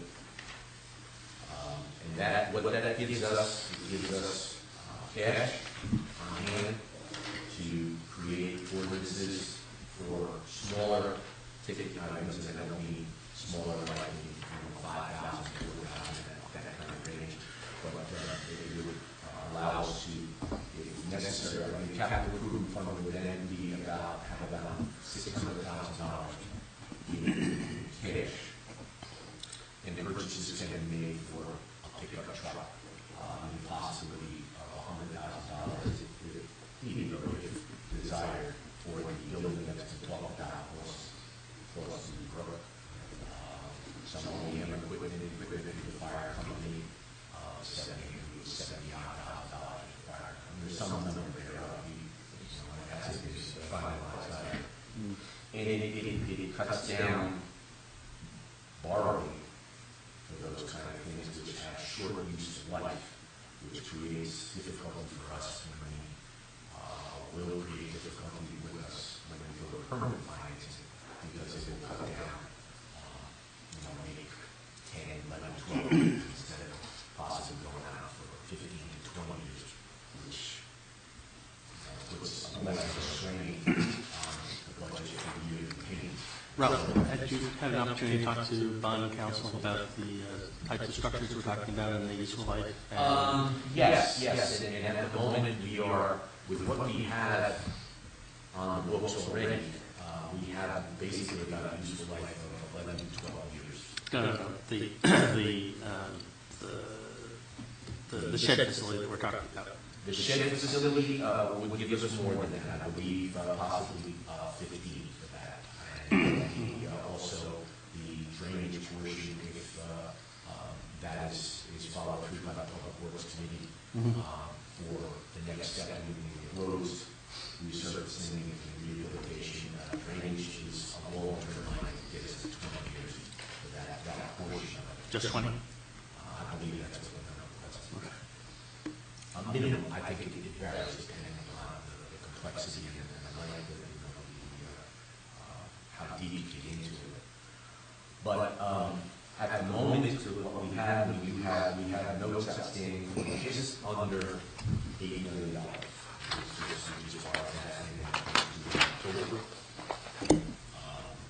That's all the short term. That's all the short term. Bond anticipation. Bond anticipation notes that we have currently on the books.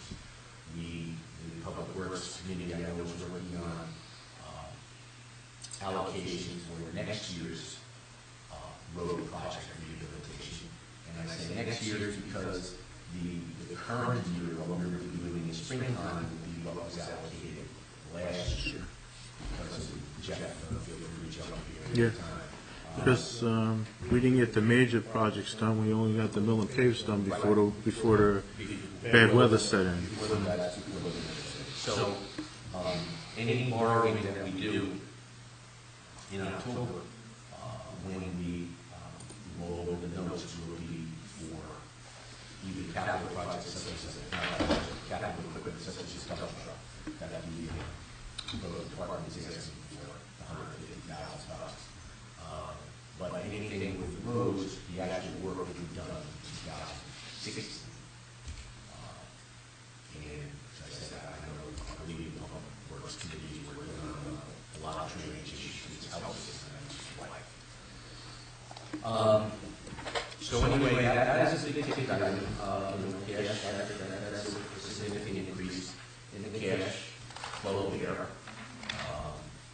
None of this is in stone at this point in time. That was a bigger ticket item. One of the other things that is in this document, it's in the capital section. It is not named because we don't have, it's something old, but it's new at this point in time. And it can be located on line 186, if you're interested in a chance to take a look at it. What it is, it's a $200,000 item for the reinstituting curbside pickup. I was just going to ask you about what was on claim there. Yes. Right now, it's, as I say, it's new, but it's old. I think it's been 8 years. I think John got told me that it's been 8 years since we went through this process before. But it's currently in there now. We have, that 200,000 is an upside number. And the reason we're being a little cautious on that number is because we found through the last time that we've gone through this procedure that once you get started with this, and you anticipate X number of loads, because that's how it did, dollar price per load. But once you get into it, when you've got a quarter of the town left, and this is happened to us, and you're about out of money for what you've allocated, we don't stop the process. You got to finish. You can't leave that debris and that stuff out on people's curbside. Something like 70 loads last time. Yeah, it was significant. I mean, we charged it in building grounds at that time, but then in November, when the time of transfers came, we made pick up the line in the whole with the transfers. So, as I said, this is an upside number, but he's done. Meaning conservative, that there's, anticipating that there be overages. It could be, and it should be less than that. Yeah. Okay, but again, we're just trying to cover ourselves because we have experienced that situation in the past. And it's also been 8 years. We don't know. We don't know what to expect. Could be real. A lot of stuff. Just a recommendation, if the council decides to do this, I would recommend splitting the town, because with Mount Airy closed, you're getting too much traffic on the side streets, and if they're piling garbage out to the street, it's going to be dangerous. Maybe because of Mount Airy, it's something we should look at for next year. Maybe put $100,000 away so it's not such a big hit. I mean, one of the things we talked about is do it periodically, but not get into the habit of doing it every year. We can't afford it. All right, so Kevin, you're suggesting you would do half the I would town? make a recommendation to do half, and then, like you were saying, alternate years. I think that would be a problem, because then you have people coming to the other side because they want to catch it. Like stuff, I think it's better off actually doing all over years. I think it's created a hazard to pedestrians and That's a good point. vehicles. You have large garbage trucks around, you have garbage dragged out to the street. It's not like a quick pickup. So we could budget for half of this year, and then the budget year, and and fund it that to will be on a much more even keel for the future, unless we decide to dispense with it at some other point. What about making the dump available with some dumps? I think the dump has to be made available. And we have to do a better job of advertising, because it was not well known. We should be able to get a price, for so many dumpsters. We do have a pickup or a drop off, however you want to do it in the fall, but that can be done. I spoke to John about that. That can be done, we can add one to the late spring along with one. You could do a spring fall, that would be kind of nice. Is there any way we could do it like at a better location than driving people up to the dump? I mean, if they're just dumpsters that are being lined up, maybe we could just put them somewhere else, because they probably sort the difference, stuff being. You need a pretty good area, for 5, 6 dumpsters. Yeah, and stuff falls out, they're in a position to clean it up, move it around, they're not moving equipment to deal with it. It's just. Now, Ralph, there's a question. Yes. The 4.23% you mentioned. Yes. What impact does that 200,000 have on that? Well, at tax point, in the borough here is about, 100,000? no, it's a little more than that.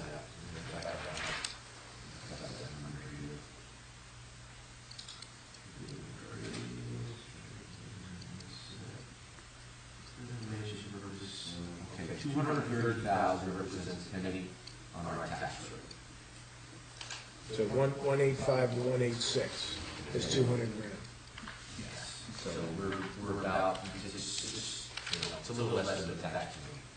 Right, that 200 and the additional 209,000 that is in the capital improvement fund. That alone, either one of those items, in or out, both of them in, creates the 4.23. One of them out puts us less than, it's about 2.5%. That's how we look at that. 2.5, something that would not be rated by taxation. But again, I'll say again, if that is modified, what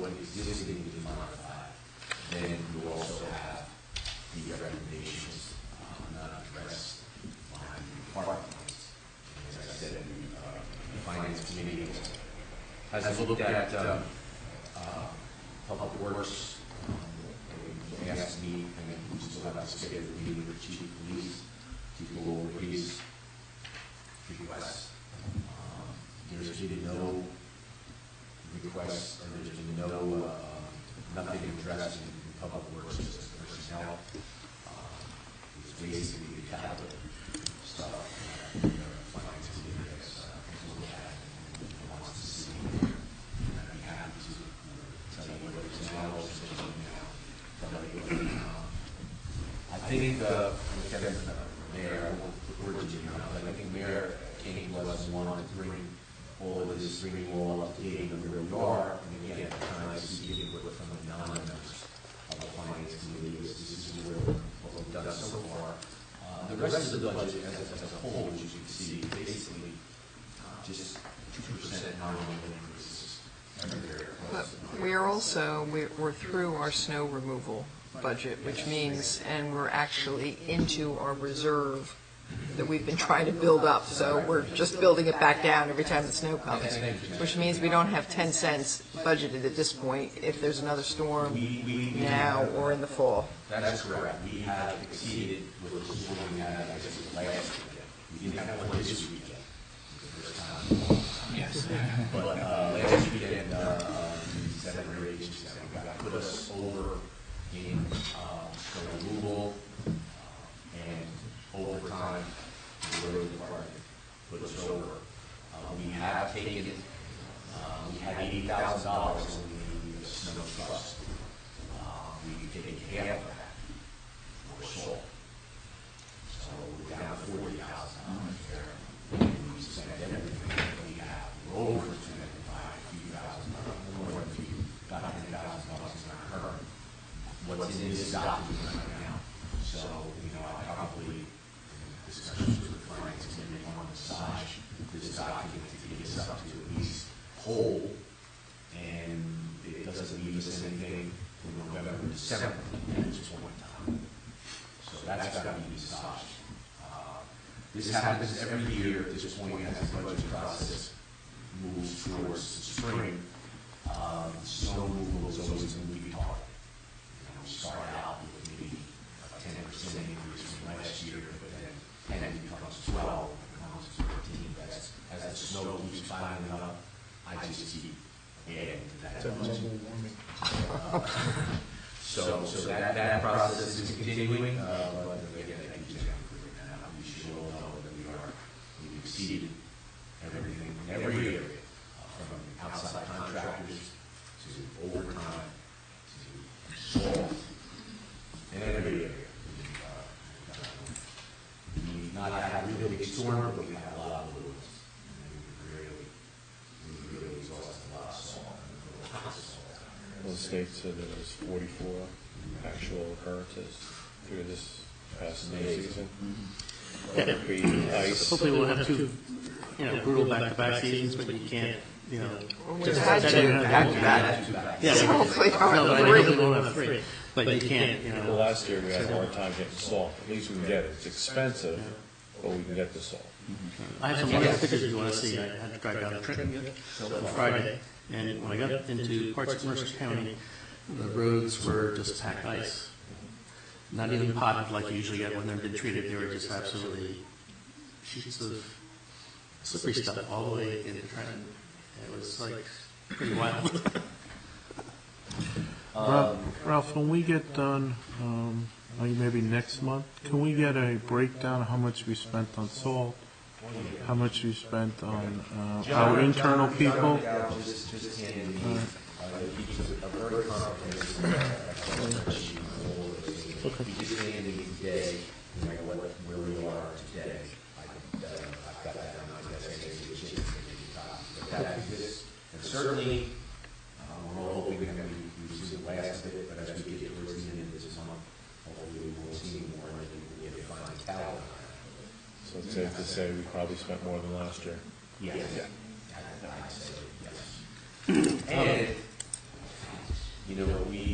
there's also, we cut POs, and this is accounted for, but we cut POs in December that aren't traditionally filled until January, but they're actually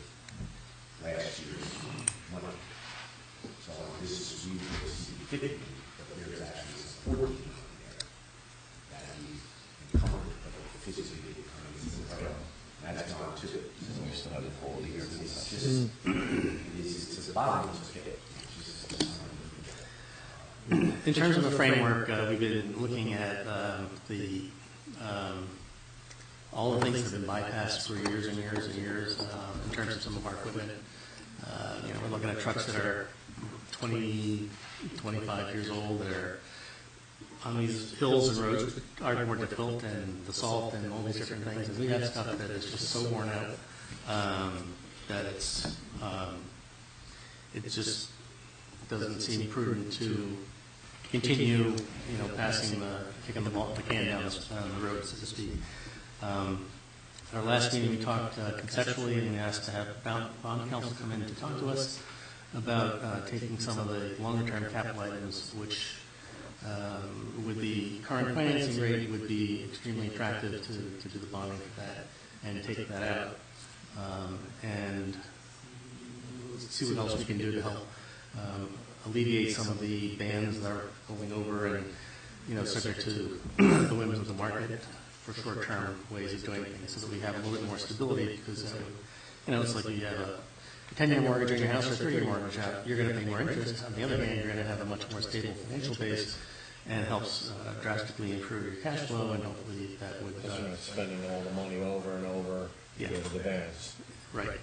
Because we've looked at that, and every time you do a band, it's about $5,000. If you do long-term bonding, it's roughly $35,000. So, if you roll them over in 6 months, it doesn't take long for you to spend with the $35,000.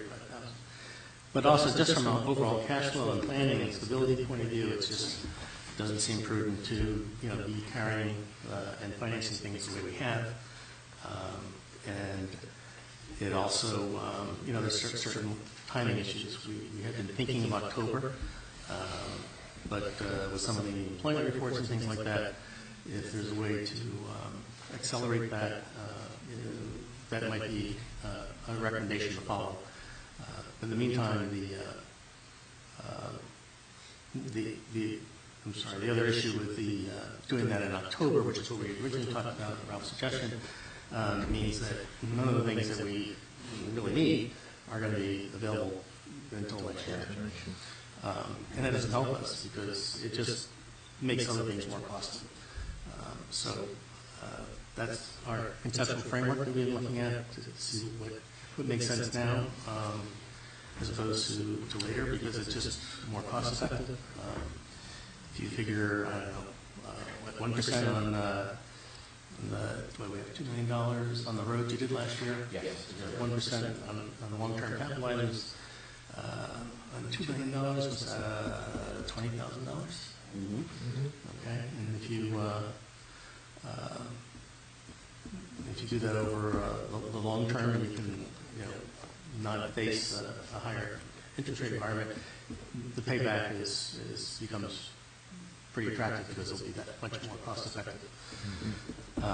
It's not a matter of spending, it's a matter of replacing things that we need to have and trying to do it with the most economic increments as possible. Can I ask what you're thinking about the amount to be raised by taxation percentage? Any thoughts on that? I think we have to look at what's in the budget before anybody can actually respond to that, but that's, everybody else can speak their own. I would like to, I think 4.23% is much too high for a tax base to tolerate and absorb. We have to come much lower. That's sort of the direction I want to hear. That's my opinion, one voice, I don't know.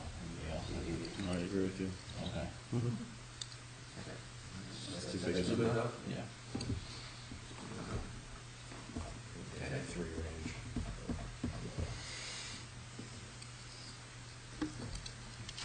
Do you want to give us some target?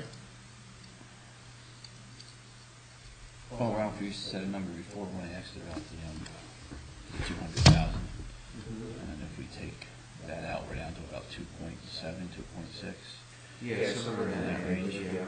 So that would be I would consider that.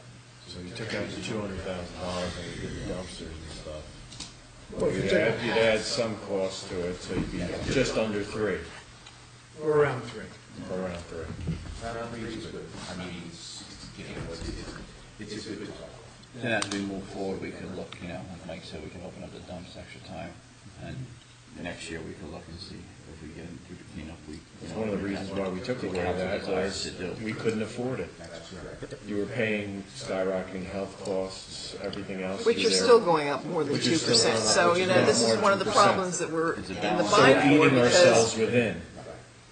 And I want to, we want to present obviously on 13. We want to present a budget separate. Yes. That's why I asked the question now for part, because, like maybe we come in with 4%, 13, close to it. We're not coming in at 4% anyway, so no. It's a bitter bill. I mean, it's got to be palatable.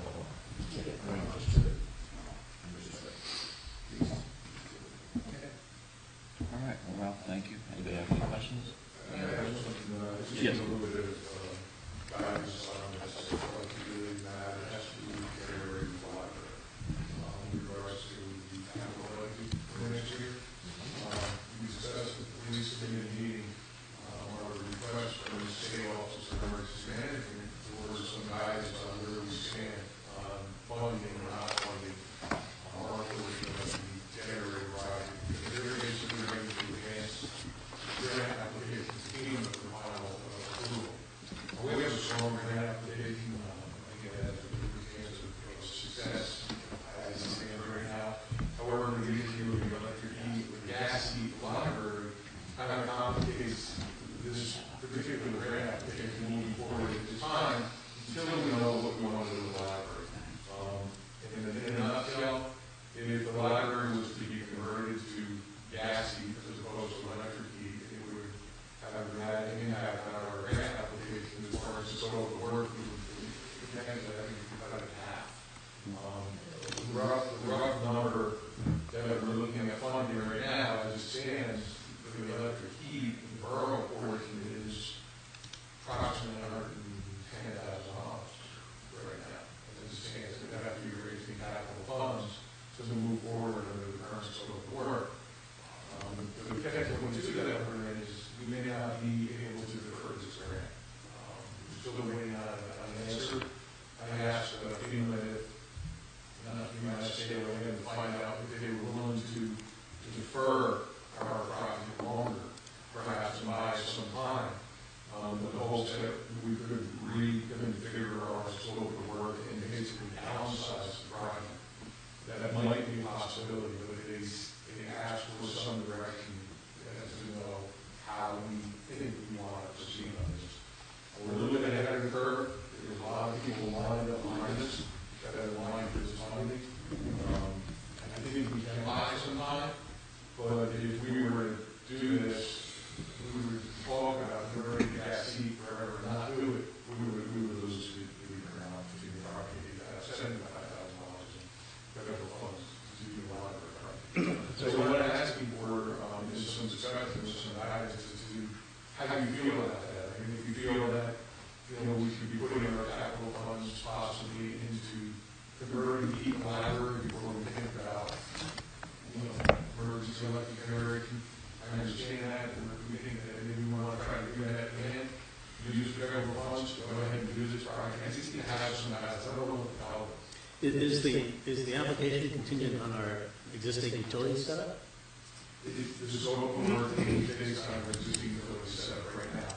And to go ahead, if we wanted to change the scope of work, that would be possible, but they need to know that. And we would have to go back to our consulting electrical engineer and our consulting people, project managers for this grant, and then we would have to well, there's already been appointed a professional services contract, but we would have to bring them back into rework the numbers and redo the grant application at some point prior to actually resubmitting the application. I mean, I think, I would certainly be in favor of, a resolution changing the heat from electric to gas. Once we have that engineering done and we know what that, assuming that's passed, we know that's moving forward, that would then allow you to, not simultaneously, but hopefully pretty quickly, convert that application based on what we've already, the work we've agreed to do. Obviously, it's not finished yet, but you guys can start the engineering there and make the change for the smaller generator. So, I'd like to see a proposal, to start, to at least fund that conversion, immediately. That's what I was saying earlier. Yeah, I think the library needs to update your 2-year-old proposal, because I think, quite frankly,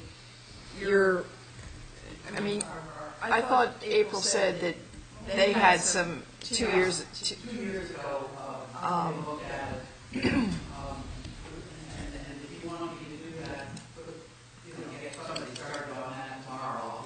I just think, you've said we're now getting to the upper limits of the usable life of our existing heating system.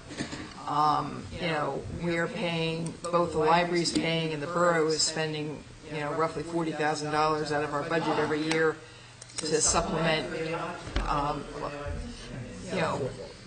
it would save money on the generator. I just think we're sort of at this crossroads that we would be nuts to, spend money on a generator based on electric heat. You start getting too far down the road, and then you got to keep doing it. And I think. Well, again, I don't think anybody is necessary, not to to put words. I don't think anybody's against the conversion process. We all think it's a good idea. Start reorganizing the second floor of the library and make different spaces until we know how much area up. I mean, if it is in fact true that there are not adequate heating ducts in the walls existing, this may be bigger than that. That I do not know. You have air conditioning. Same ducts. Yeah, it's the same thing. Yeah. So, yeah. It's the supplemental system that is probably failed conversion. And to replace any pieces of that, given the temperatures that you're experiencing in the library, doesn't really make any sense to go piecemeal and to just patch it together. And that would be one of Your the electric bill would be even higher if it was working. Yes, I know. And of course, that's a good chunk of, it's a very big chunk of the budget. I mean, it makes us, and we're, thank God for Ralph and the consortium that he got us into, which is the one you use, because that has helped the electric bills quite a lot. But we can probably figure out. I will see it tomorrow morning. I will see the building manager, the department, the facilities manager, and the librarian. First thing tomorrow morning, say, get these guys out. Now, that's a borough building, is that? That's a long-term capital item or intermediate-term capital item that would be, out of the cap if we decide to go that way with our finances. And it would be, If you are thinking about launch, I think it's also something you want to think about before you decide what When to the buy. Friends isn't going to pay for it? You mean the Friends aren't going to pay for it? You want to have. I don't want to have a hard time. It'll be in the budget numbers we send out. but the other thing is you're going to be reconfiguring some walls, and you don't have zones, so, it has to be. We're not going to do it, we're not going to touch anything. This is now, you are at the top. Yeah, but there's a little sticking point. That space repurposing, no walls are coming down until we know about this. Right. It is the first step, and it's the first step for chief. We got to stop pussyfooting around.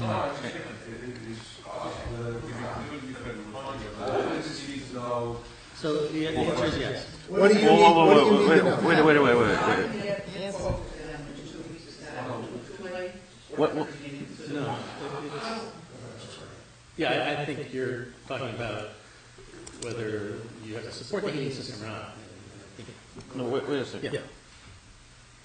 Once the grant, let's say it goes through, we fast forward and it's been granted, what time frame does it have to be operational? 2 years. The longer we wait, That's fine. the absolute dead end for all this to end. This has been an ongoing we're gonna work better with a deadline. I think, what I really needed to know, what I think I'm hearing from you is that it makes sense for us to invest our capital funds right now into first correcting the existing chemical library before we move forward with the conversions.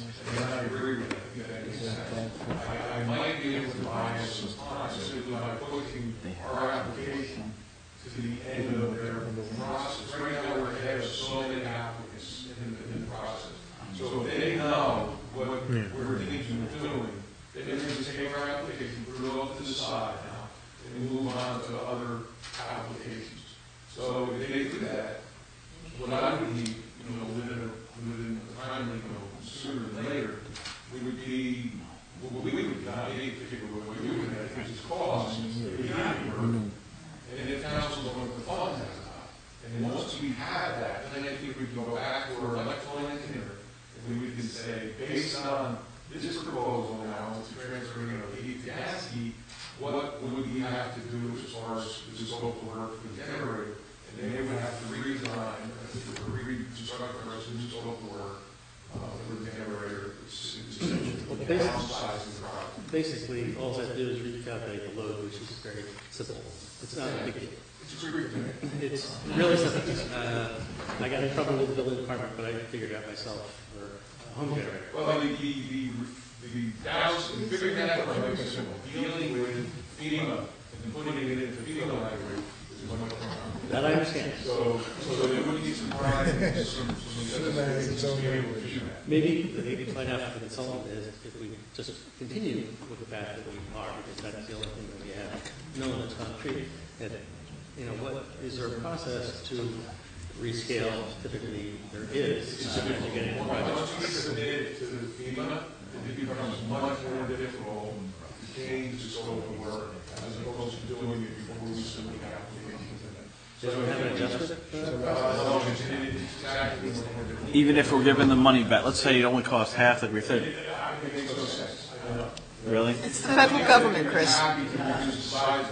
But the way it was explained to me is actually almost more difficult and would make it more costly to us as far as the work we would have to do, because there's multiple different agencies. It's not just FEMA. There's other agencies and compliance issues that have to be dealt with on the federal level that are more complicated. And they would much rather have this all done before it advances to the federal level. So I think the best strategy would be to try to defer our application, try to defer advancing it at this point, with the hope that we'll have more information to be able to downsize the scope of work prior to submitting to FEMA and then downsize our project. Terry, do you remember what the old quote was roughly? I do not. I wasn't involved in that. Okay. But your staff has it. The staff has it. The staff has updated. Other question. And I have a question to you. I mean, at this point, do you want a ballpark number of what the conversion would cost? Well, I think we're looking to refresh we'll refresh the quote. Order of magnitude as quickly as possible. Right.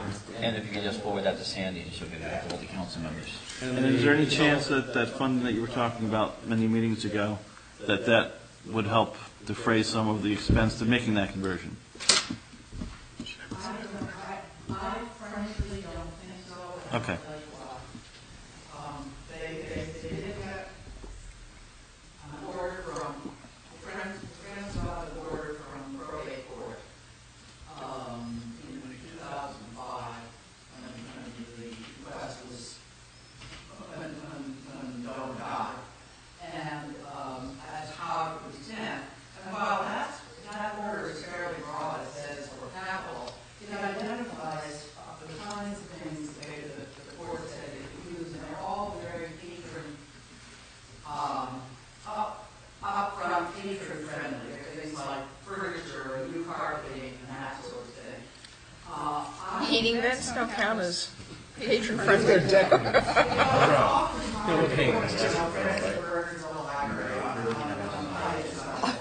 Got it.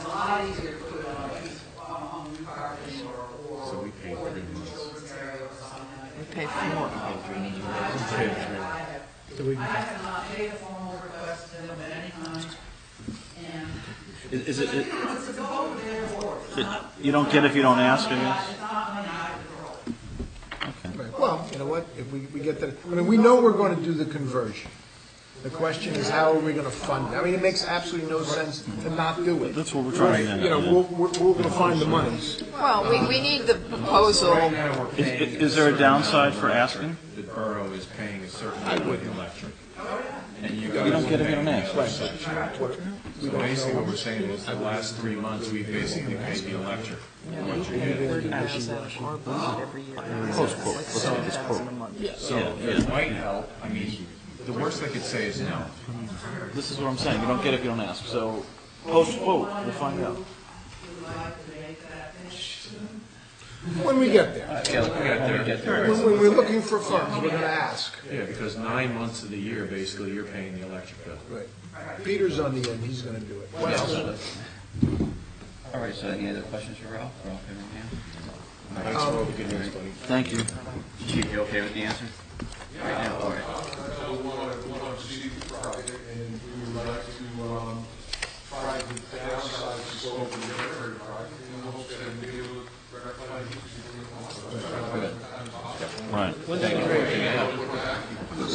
Sandy, make sure this is on the agenda at every meeting. Every meeting, Every meeting, until it's done. Yeah, well, meaning the heat or the generator. The heat for now. I mean, Well, it could be one item. the generator is on hold until we have the, I'm just saying, you know, let's push this to make sure. There's a deadline.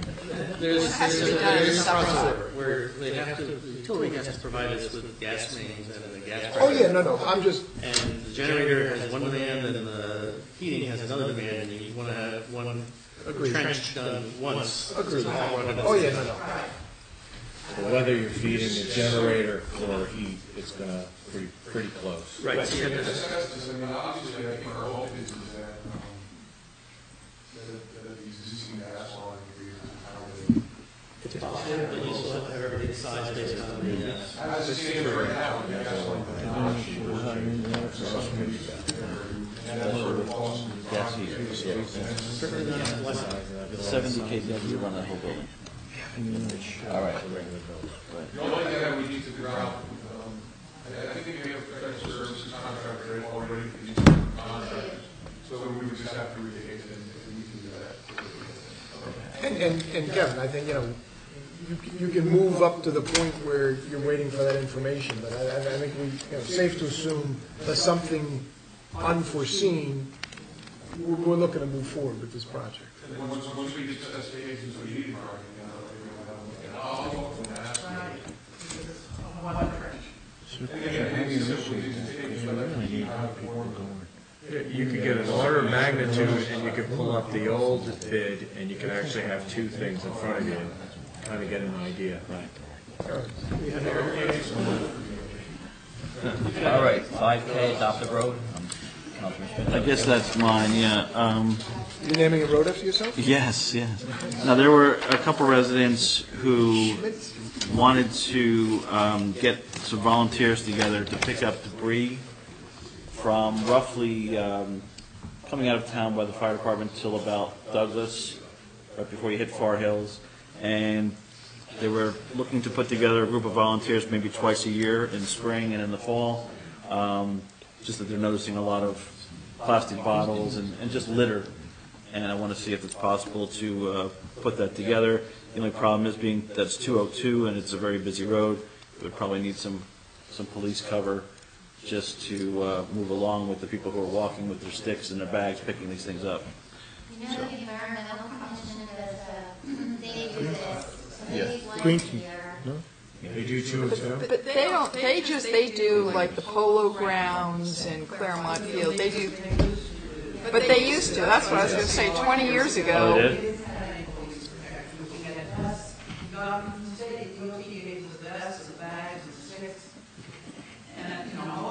Who's on the green team? I am. Christine's the mayor.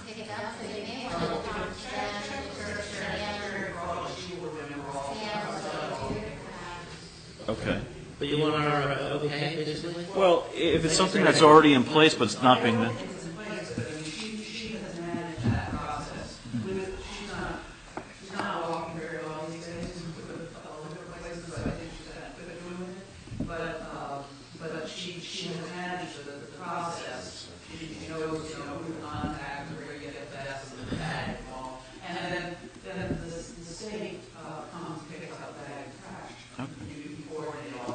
know Sherry Farley well. I'll bring it up for the environmental. Okay. She's on the perfect. She's commissioner. All right, thank you. All right. So Jeff will discuss it. Thank you, Terry. Okay, Jack, you're up. Municipal law presentation. You have a big agenda. Charlie, you don't want to hear this? Nothing exciting anymore here. Come back, Charlie. Good picture. Should be. This might be like orange, Jack. How insulting. Unfazed, of course. Yeah. The mayor is to create so many people on council. Some of us may be born, some of you have been around a long time, done this for years. A lot of us have been in the first superficial survey. First, we're a traditional borough form of government. It's the most common form of government in the state, actually. We have a traditional form of city, and that is New York, Patterson, Vineland, towns, but there are only 8 counts. And that's inside a kind of a bizarre form of government. They have 8 aldermen elected by the board, and the mayor elected at large. The mayor lives as a member of the board of aldermen and has to give it. So I'm going to come up with that kind of a new number council. Townships, which are the second most common, and villages, because there are no villages left. Then there are Faulkner communities, and those are communities that are adopted from our form of government, usually have a referendum in charge of the commission. Most towns around here haven't done that. Bridgewater, something like that, off the top of my head. They have things like initiative, referendum, recall, and usually the mayor is stronger than the traditional forms of government. And then there are special charters, and this is just by way of background. South Orange is a special charter, and basically that means the state has a law that applies just to that town. And South Orange used to be a village, but as a village they didn't qualify for federal aid, so they had to become a township. Sorry about that. Bizarre was. So the state granted them a special charter making them the township of South Orange Village. Village president, village board of trustees, and they basically lived with the township. Seems like a government Sure it does. solution. Jack, and they're elected officials? They're elected Yes, officials. the board of trustees are the council. Okay. And they have the village president instead of the mayor. Okay, interesting. The borough Kenya's missing nerve right now. the borough form of government was back a couple hundred years ago. The borough law was updated probably in 1995. It's only 3 or 4 pages. And it sets forth all the duties of the mayor, the powers of the mayor, council. And it also allows us to adopt a administrative code. And that's really what we're under set. The administrative code reiterates a lot of the borough law. And also has other things, local procedures, parliamentary procedures set forth there. Because we know Robert's rules and everybody does that. It doesn't really apply to government. You know, it works better for the National Convention and their religion. So there's a set of rules in there at the table and, you know, calling questions and things like that. All in online in our website. And it's probably the best source to go to if you have any questions. Both the borough law and the administrative code provide the mayor as the chief executive of the borough. He goes in cases of tie. The mayor can make a quorum. So if 3 become the mayor, it is a quorum. But the mayor doesn't vote as a member of the council, but it is a quorum. The mayor also has a veto power, which you know override by 2/3 vote. I think it's only come up twice that I can recall. I'm thinking of a challenge. You got to at least do something. You know something. And mayor appointments various boards. Mayor appoints all the members of the planning board, except class 3 member, environmental commission, things like that. Council of the legislature. And among their other enumerated powers, they go to investigate any activity in the borough. So that's why we really pay for their government powers.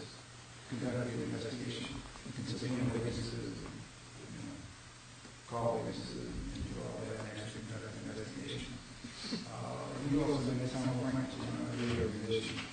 There's some council appointments and there's consent, some mayoral appointments. You know, there are three. All the rules. Right. There are three categories: mayoral appointments require consent, and then council appointments. Board of Adjustment comes to mind. That's our ordinance, because, you know, we will all advise that they know or everybody appointment, but our ordinance provides that, you know, it's by the council. The administrator is a fairly modern position, and it's become liberalized over the years, and that allows you to delegate to the administrator whatever executive powers you want. And those two all set forth in the Borough Code, which is online. The clerk is really an independent position. She's the secretary to the council. She's the secretary of the borough, keeper of the seal. And she doesn't really report to anyone in the borough. And she has to be all meetings. Some counties do not allow clerk in executive session. Clerk has to be there. She is the secretary of the board. So the clerk doesn't have anything to do with the county level? No. At all? Yeah. As well with election matters. Yeah, right. Yeah. She's a registrar.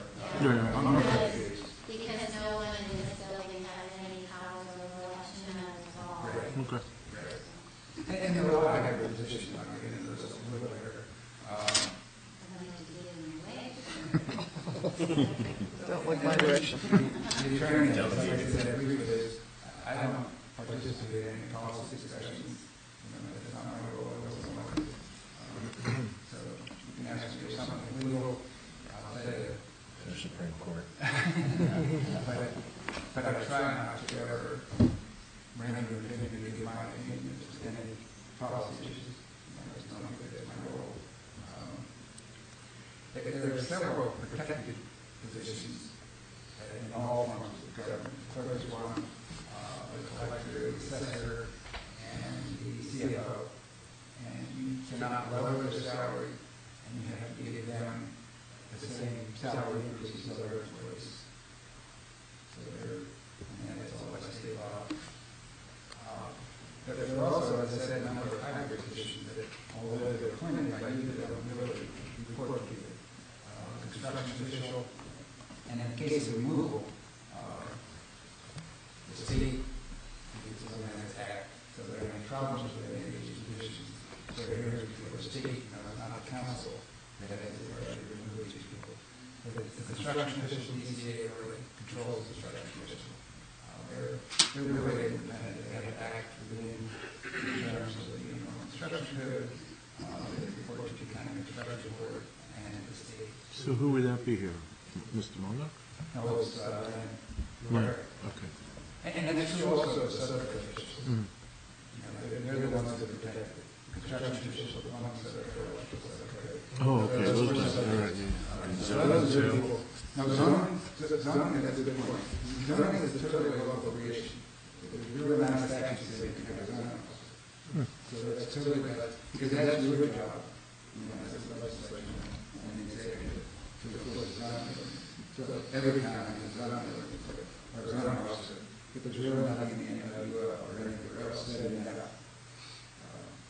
So that you really control what the zoning officer does. And if there's any problem with discipline, or anything like that, it would be handled totally. Some of these people you're talking about, in our instance, are part-time employees. Yes. That's, you're still protected. What do you mean? If you've got a part-time construction position. Yeah.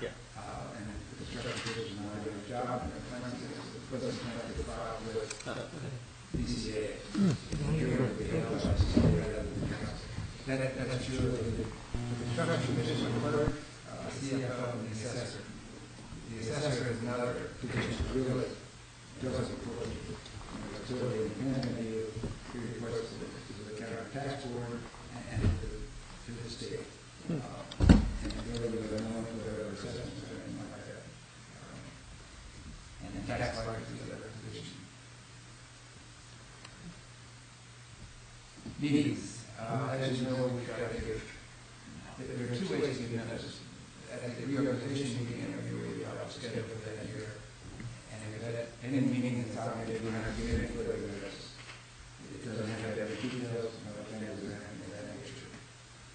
special meetings, you've got to give 48 hours notice to the papers. But the court has actually held that it's got to be in time to allow the paper to publish the notice if they so choose. Papers have never published notices of special meetings. And it says now, there are notices in it that I've never ever seen. And that's not what the statute says, but there's several opinions over that. So, Lincoln County tried to get, 4 or 2 notices as opposed to just 2. Jack, has there been any changes to those laws based on, the internet now and our borough website and all these social media networks? It's a good question. I wonder if that's going to change at some There's point. one change saying you give those meetings online, they still have to give. We still newspaper notice. Yeah, for those that don't have online access at this point. Yeah, but, and, I think it gives some more weight to it, but they don't. They can slowly. Another 20 years, we'll see. All right. And the other thing about special meetings, and this is set forth in our administrative code, is if they're on less than 10 days notice, that's what it is. You can participate by telephone. Procedural requirements are, you have to be able to get a meeting, and people at the meeting will be able to hear you. And if there's any technological problem, then you can participate. That, as I say, that's a little administrative code. That could be changed, but the rationale of the council back then was they didn't want people attending regular meetings by phone. But there are cases where we have to have a meeting at a certain people are out of town for the first step. That's why we did those phone meetings. Quorum, as I said, is 4 people and can be the mayor. Jack, what's the difference between a quorum and a caucus? Caucus, a quorum is just the number of people required to be present in order to have a meeting. A caucus is a political caucus, and it's one of the exceptions to the Open Public Meetings Act that allows you to have a political caucus. You have to be more careful on the part of town when you have a political caucus, and you should always have other people there from, the Republican or whatever, and not just council members. Because it's pretty rare, right? You have a political caucus, it's just council members, and there's no other part. But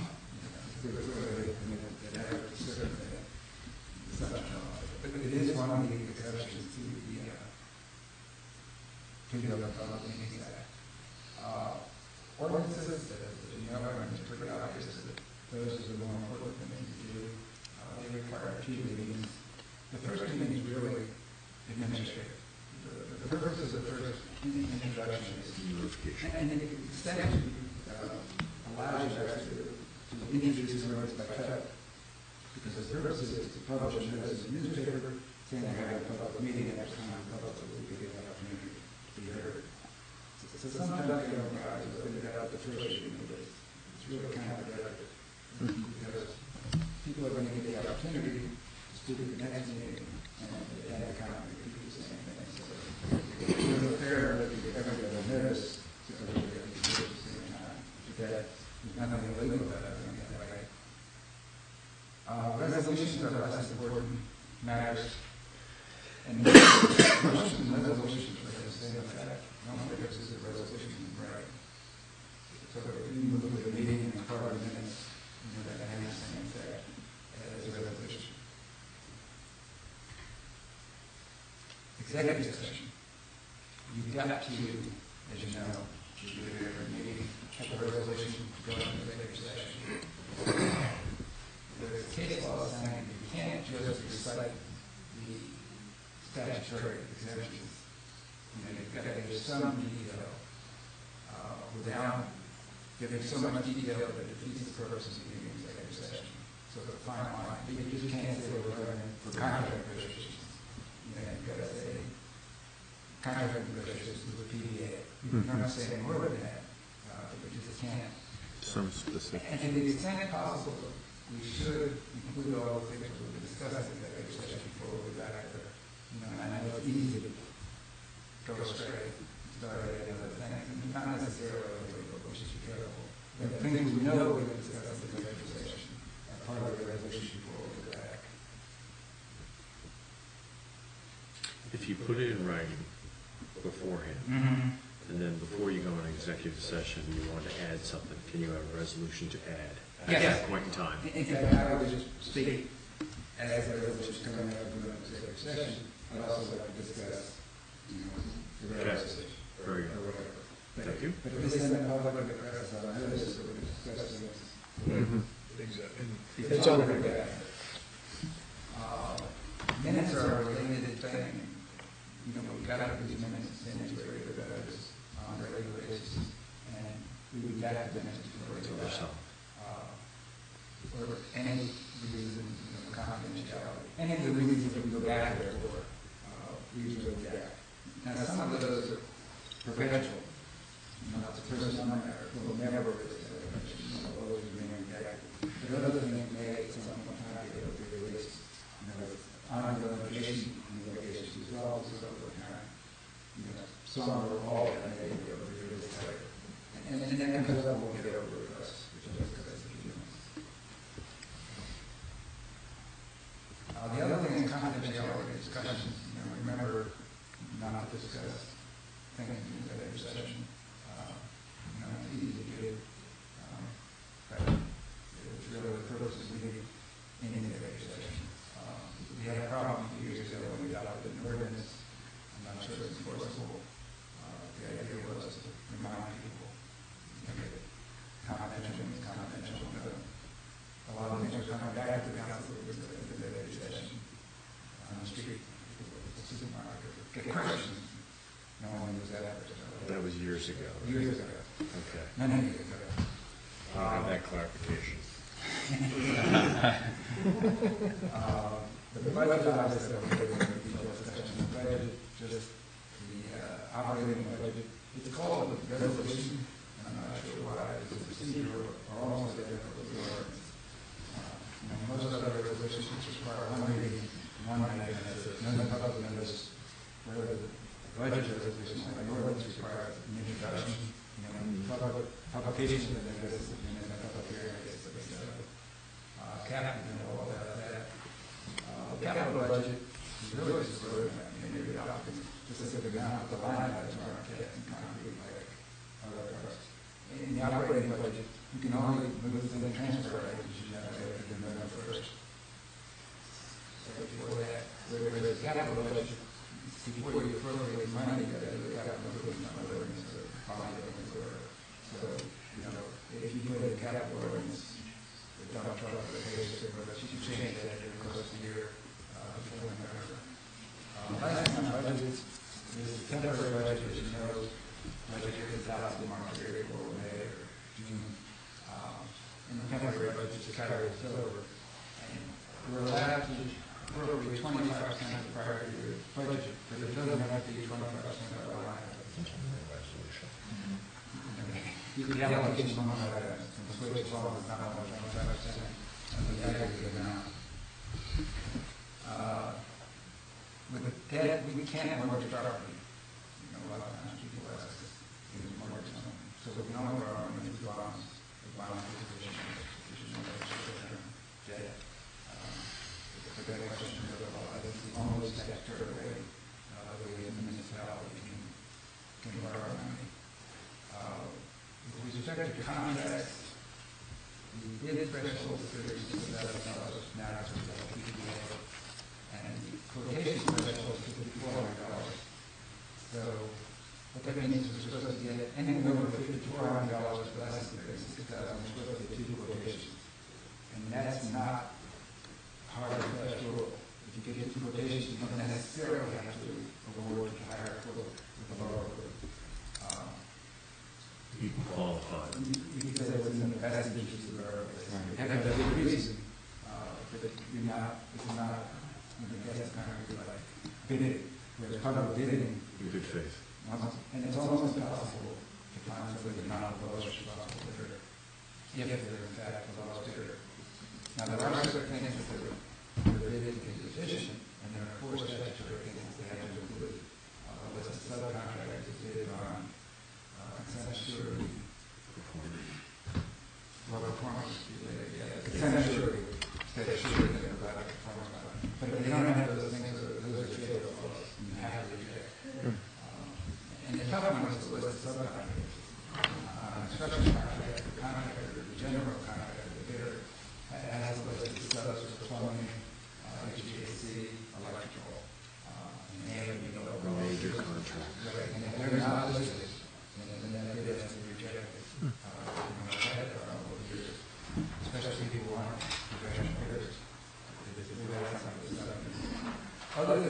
don't affect the integrity of the bid process in a way that is allowed to bid it pure. But, the key is the integrity of the bid process. So threshold's 36,000? Yes. Okay. With a qualified purchase agent. If you don't have a purchase agent, it says $500. And we have it. Yeah, We have it now. And below that, you do whatever, no requirement, there's no problem, for $4,000 contract, they want to let it go. The exceptions, the common ones are professional services, extraordinary unspecified services, which is another state term. Almost state come up with. And those are basically things that you can't write specifications for. If you can write specifications, the state says you've got to upload it. A lot of states have one source rule, you don't have bid, there's only one company in the world that makes a particular product. New Jersey doesn't matter. Still have to public bid. You never one bid. The other exceptions are state contracts that kind of corrupt. That's because the state has already bid. We've done the due diligence. So we can tag along Turn around, yeah. and do it that way. The reason a lot of construction contracts have us is management of their own wage, which are basically minimum wage. 35%. Right. So any time you go out to construction contract, you've got to get a schedule, and then there's strict monitoring. Well, the state publishes that. They publish it, right? But they have to post to the contract trailer, and you've got to make sure they're paying that. But usually, the workers are pretty good. So you got to self-monitor. And the last point I'd like to make on contracts is that before you award a contract, you always have to certify the availability of funds to the specific line item. And it's one of the few regulations that provides that not only the relevant, but you're good at your life, but you're check. Why would I go to jail if he was doing his job? Ralph in jail in the same sentence. Kevin's thinking I'm going to need a bigger jail. So you got this side, you got Ralph. That almost happened here once. Who's on the top bunk? My first year on the council. Ralph was sweating it out. Needs a haircut. I forgot what it was. You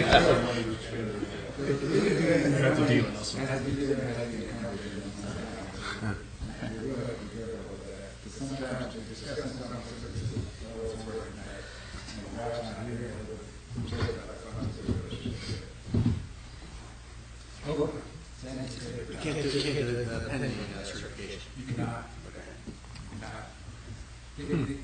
Before I go on, the other change orders.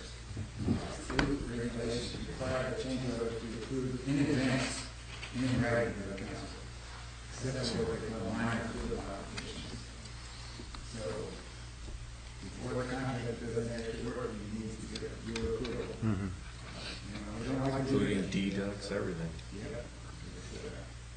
No, we've seen that. Yeah. Extra storm sewer on Round Top. And like I said, and minor bid applications are defined in there. If you can't delegate the job to somebody, the ability to approve those and if you move the project along. Over. The name quick existence. There's always been a common law that this is over there. And in all honesty, we go to provide a public record for the last year. We've never tried that. What changed everything that they made a presumption is that it is a public record. And that's one of the exceptions. Under the common law, which still exists, you can still under the common law, you have to show a reason you needed it, and then there was a balance against the town's interests. But under the order, it's presumed a public record. Some of the exemptions are, I think, 26 exemptions set forth in over itself, and then there are a number of executive orders. So if you have any questions about it, it doesn't need to just go to the GRC, which is the Government Rights Council website. They But some of them matters protected by attorney-client privilege. Information which is supposedly giving advantage to competitors or bidders. So if we have a bid out there, we don't have to produce some of that documents before the bid. We may have to have those, but that way the bidder can potentially get information in the bid process. Grievances, draft minutes are not available because they haven't been adopted. The final one I'd like to discuss is shall not include interagency or intra-agency advisory, consultative, or delivery material. And it's a good thing as long as we're not talking about emails. And I'll discuss that in a few minutes. But over the years, I've had a lot of people, especially on my boards and boards of adjustment, where they were circulating emails, say, also in that section. But if it falls in that section, you probably should go out and have a couple of meetings there. You have a meeting outside to do another public meeting.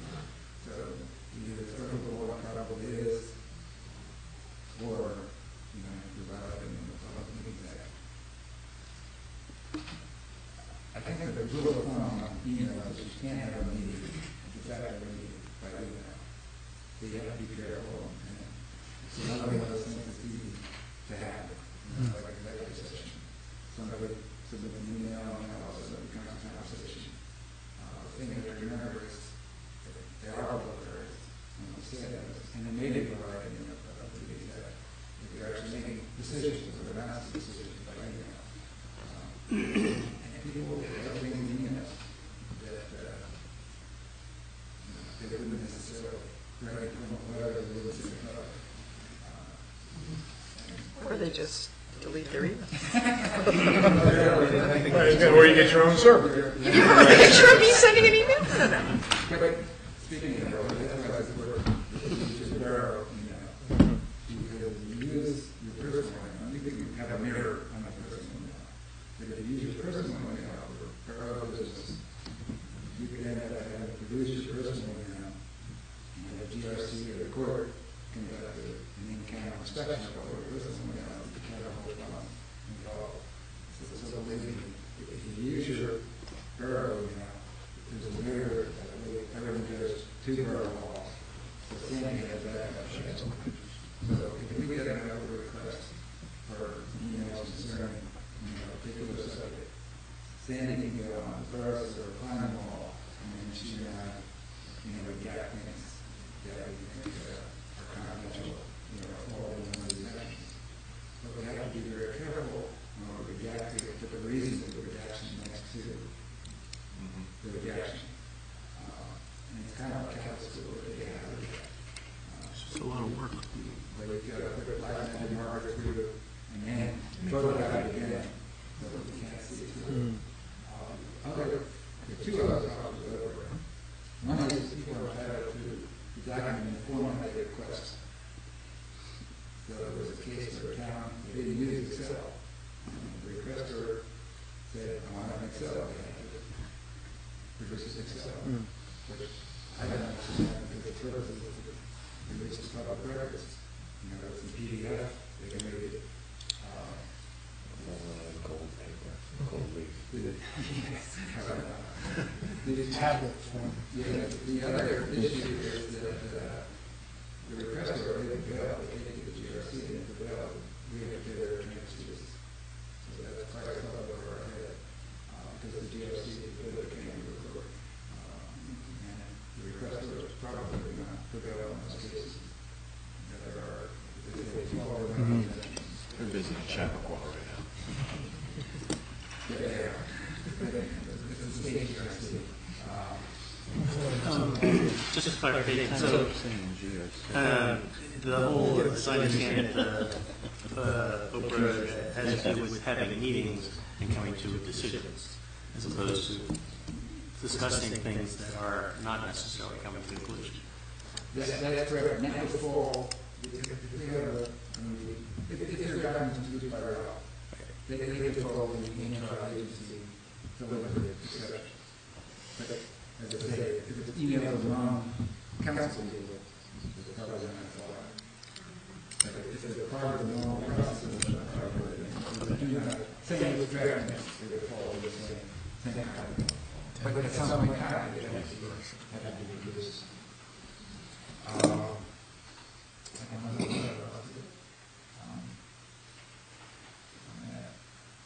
Boards, commissions, and committees, this came up a little bit in our discussion earlier.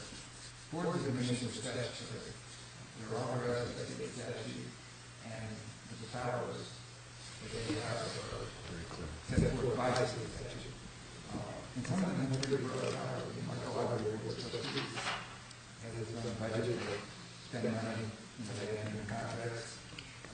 The planning board of adjustment, they're semi-autonomous. They have the budget, they hire their own people. Same with Board of Education, not this one. They're really a separate government body.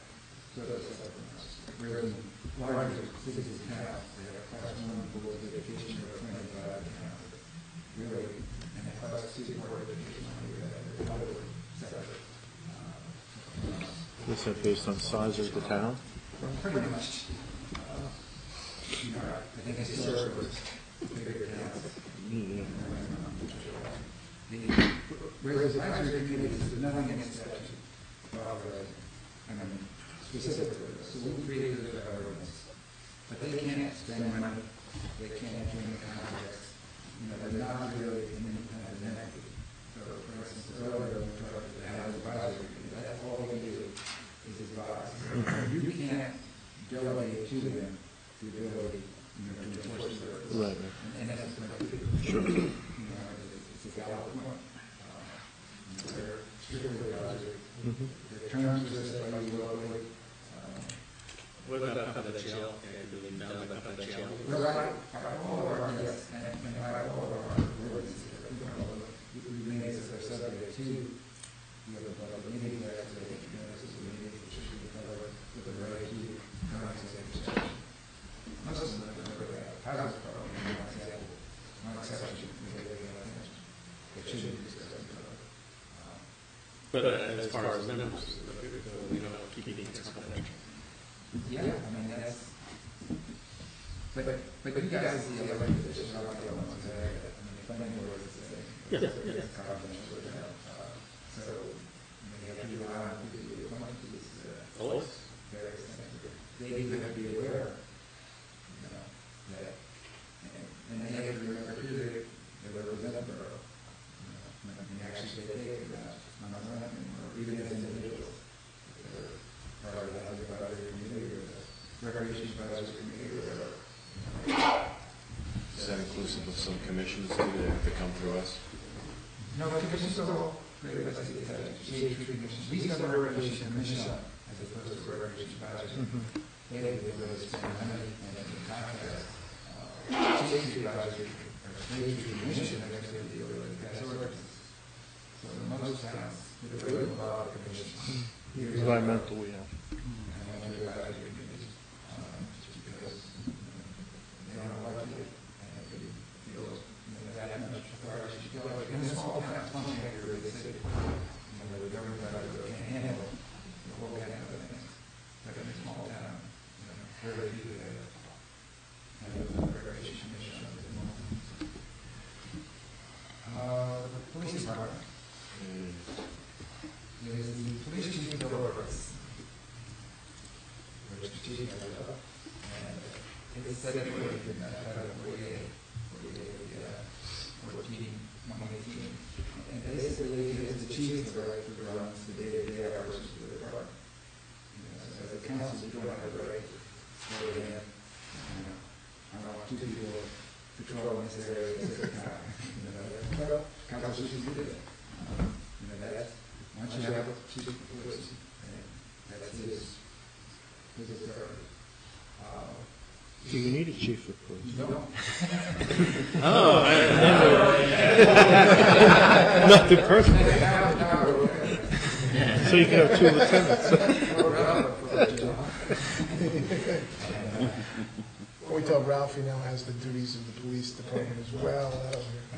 Well, Ralph is actually what they call the appropriate authority, another state term. And They don't know them well enough. but the appropriate authority, it used to be the council. I know about Parks recommendation. Because the appropriate authority is subject to disciplinary hearings for police officers. If in any kind of discipline charge involving major discipline, that the hearing be put to full council. Kind of a cumbersome situation. So Parks recommendation is the appropriate authority. And that's, the chief actually is reported monthly to the appropriate authority on the operation of the force and the proceeding on, but that's really, it's all reported to figure out. And as I say, with respect to police discipline, they have very rigid requirements. You've got to have a full-blown trial with lawyers, court-reporters, subpoena licenses, and their time limit when the charges have to be filed, and the hearing has to be held within 30 days after that. And they have many more protections than the other employees. Although the law employees, we think of them as at-will employees instead of the police department, protected employees that are tenure. But all municipal employees have more rights than the average private sector worker. They have some minimal due process, at least the opportunity to respond to the charges. Not a full hearing, but you can't say you're an at-will employee. You can't private sector something at-will employee. Ralph, what's the arrangement with the prosecutor and the police department? Where's that relationship? There was a very direct relationship, except that the prosecutor on behalf of the police department. Okay. Now, he's also another person that's appointed by the U.S. Borough Council. Right, that's but right. doesn't report to the courts of the county prosecutor. Same with the judge, although the judge is appointed locally and paid locally, he reports to the administrative office of the courts. So we have a lot of those positions. Yeah, right. You hire them, you pay them, and you have no control over them. That's Yeah, just like having kids. A lot more. You fine, Jimmy?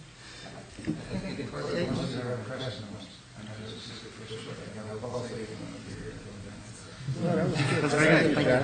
Appreciate that. Remember, we do lawyers, and they can only have the board of directors in public, and after, doing the public meeting, really as individual members, the mayor is the council people, you're really a member of the board, and nothing can be done unless the board, approves the action. That has been the problem. It happens in different times. So I try to cover everything.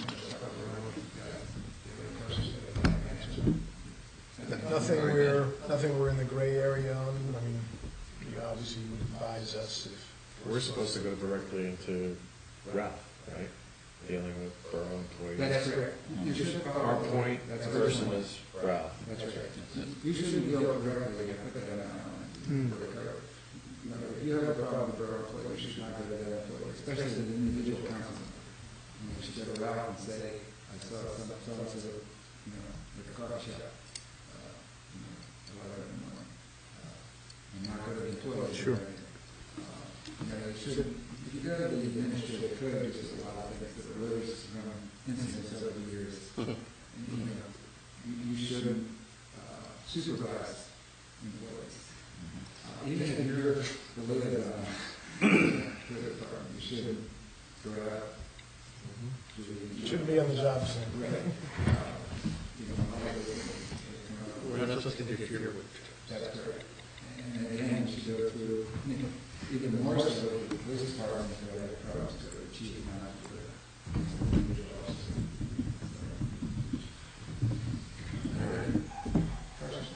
But even then, I'm just with Ralph. Yeah, you should figure out and then Ralph should first achieve, especially if Ralph is the appropriate guard. No, good, thank you. Thank you very much. Thank you, Jack. That was good.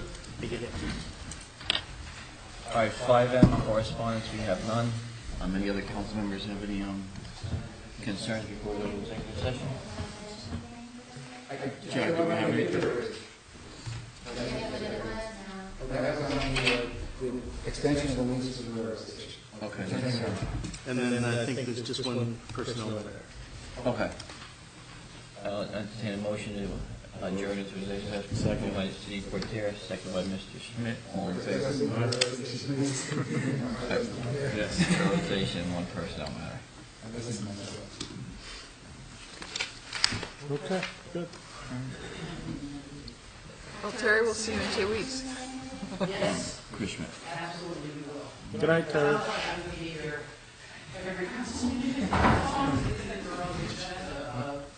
Now, Jack will be coming out for any further. We're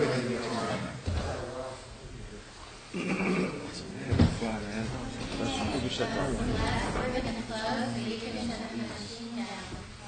And would you want to put your everybody out, please?